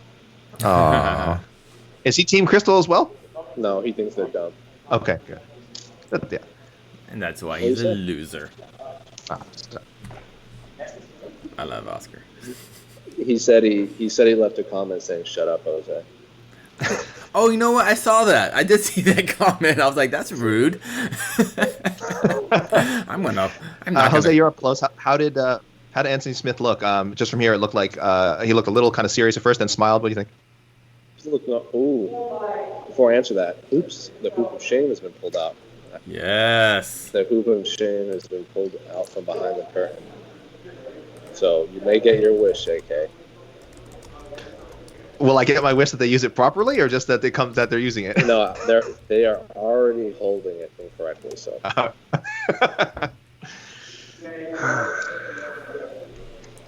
Oh wait, no, the hoop looks like he might use it for real. Is he going in the hoop? And he's going. Yes. He just lost money. Yeah, I lost money on that one.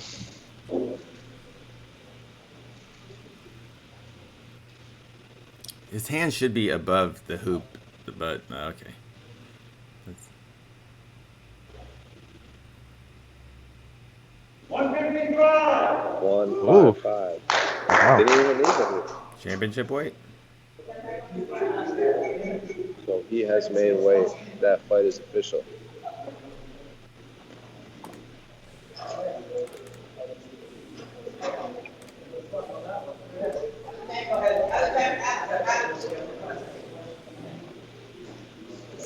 I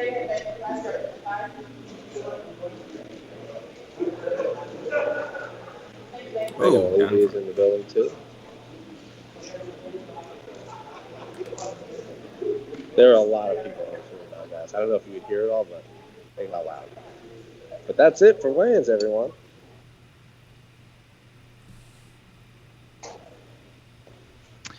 Yeah, that's a wrap with less than 5 minutes to go. Everyone successfully made weight, including main eventers Anthony Smith and Glover Teixeira. Carl Roberson, the only miss at 187.5, 1.5 pounds over the middleweight limit. So yeah, we have ourselves a card.